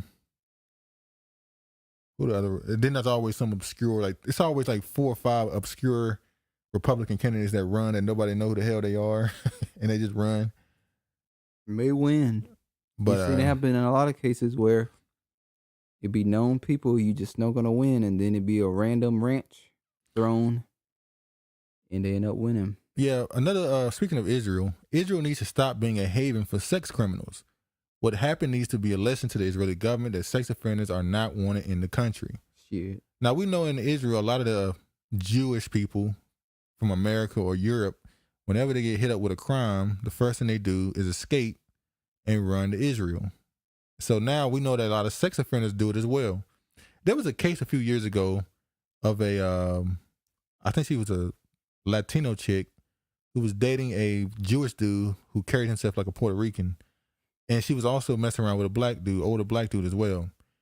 The young Jewish dude accused her of giving him an STD, and she told him the only dude she was with the older black dude, which is clearly not true. Clearly, there was another dude that she just didn't want him to know about. He ended up making her call the older black dude to meet her, where he then shot. Well, he said he was going to rob the older black dude. He ended up shooting and killing him, and then running off to Israel to try to escape. They ended up getting him back to the country. It turns out that girl also had ties to the Clinton Foundation. But the point is, whenever these Jews or these people commit crimes, they like to run back to Israel for protection, and America allows it. This is one of the few instances where they actually said no to citizenship to somebody who has sex offender charges against them. Well, some countries they have laws set in places where people go there you can't. What's that place that the dude, the producer, the director, the infamous director, who was a child molester, the one that Nicki Minaj named herself after, Roman Polanski. Didn't he run to Italy or Spain or one of those places? One of them. Australia as well. Australia is known. Oh, we know. That's where the celebrities be going. Australia is known for their lax. That's where they be having their ceremonies. Yeah, Roman Polanski. Yeah, he didn't go to Israel, but Harris Newsom engaged with donors as possible 2024 bids loom if Biden doesn't run. So it's gonna be Harris and Newsom running for president and vice president. That's a terrible. Jesus, I can't think of a worse ticket. Newsom is not liked outside of California. So who's gonna be the vice president? Who gonna be? She got to run for president. He got to run for vice president. That's why they got Harris Newsom. The Democrats, Klobuchar, Harris, Newsom, Elizabeth Warren running again? Maybe Pocahontas. I don't know. Then you got somebody like Keisha Lance Bottoms. If Stacey Abrams lose in the governor race, does she run for president? Or if she wins, does she run for president? Either way. Big Burley. No. I can't think of a good candidate except one. Who? Michelle Obama. Yeah. Well, it would technically be a black man running for president then. You won't just say it. You just send little shots at her. Say it. Because when they come to the door and get me, this stuff is going to be reviewed. Listen, Michelle Obama might be their best candidate with maybe Keisha Lance Bottoms as her vice president. What you think? Would you vote for that ticket? No, I wouldn't vote for that ticket. I know you wouldn't. I know you wouldn't vote for it, but do you think that would be a ticket that they could sell? Black Girl Magic is all over that ticket. That's a tough ticket to beat. That's a tough ticket. I'm looking at I'm looking at Republicans. I think Tim Scott. Tim Scott not doing that shit. I think that Tim Scott not running for president. He's not going. I'm saying he's not going to beat no Michelle Obama. Why not? He don't have the star power. She's connected to Obama. Although Obama's support is kind of dwindling. The candidates he support don't dominate. But when Trump go out there and stump for candidates, they win. They win for the most part. Not all the time, but they win for the most part. So I don't know. Well, we'll see what they decide to do. Biden stopped short of declaring climate emergency. Steps on wind power. What's the climate emergency? Because it's the heat. They saying there's a heat wave. We see people passing out. Is a heat wave drivers? Here? Huh? It's a heat wave here in America. Yeah. Yeah. Where? Arizona. A lot of places on the East Coast. They saying it's a heat wave. Arizona is a naturally hot state. They get heat waves all the time. Well, they said there's heat waves in America. Obviously, throughout Europe, they have fires. Funny enough, there's no fires in the place that normally have fires. California, Oregon, Washington. Yeah, California fire season is so unusually quiet that it resembles a normal summer. I wonder why. Well, you fired all those firefighters because they didn't want to take that jab, and now you ain't got nobody to take the fires out. All of a sudden, ain't no fires. Not enough firefighters, fires disappear. What a coinky dink. And then this right here, which is a danger story. Hoover Dam transformer explodes. No one hurt.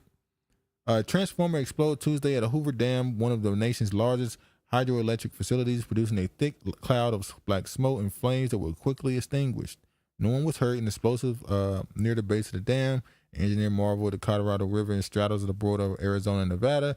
Electricity powered at a Hoover Dam continued flowing to 8 million people in Arizona, Nevada, and Southern California who rely on it, the Western Area Power Administration said. So is that right there a possible place where a power shortage could start? Maybe so. Because we saw the explosion of the stone hinges, the Georgia hinges as they call them. Somebody just blew them up. Now we're seeing the Hoover Dam had a little explosion.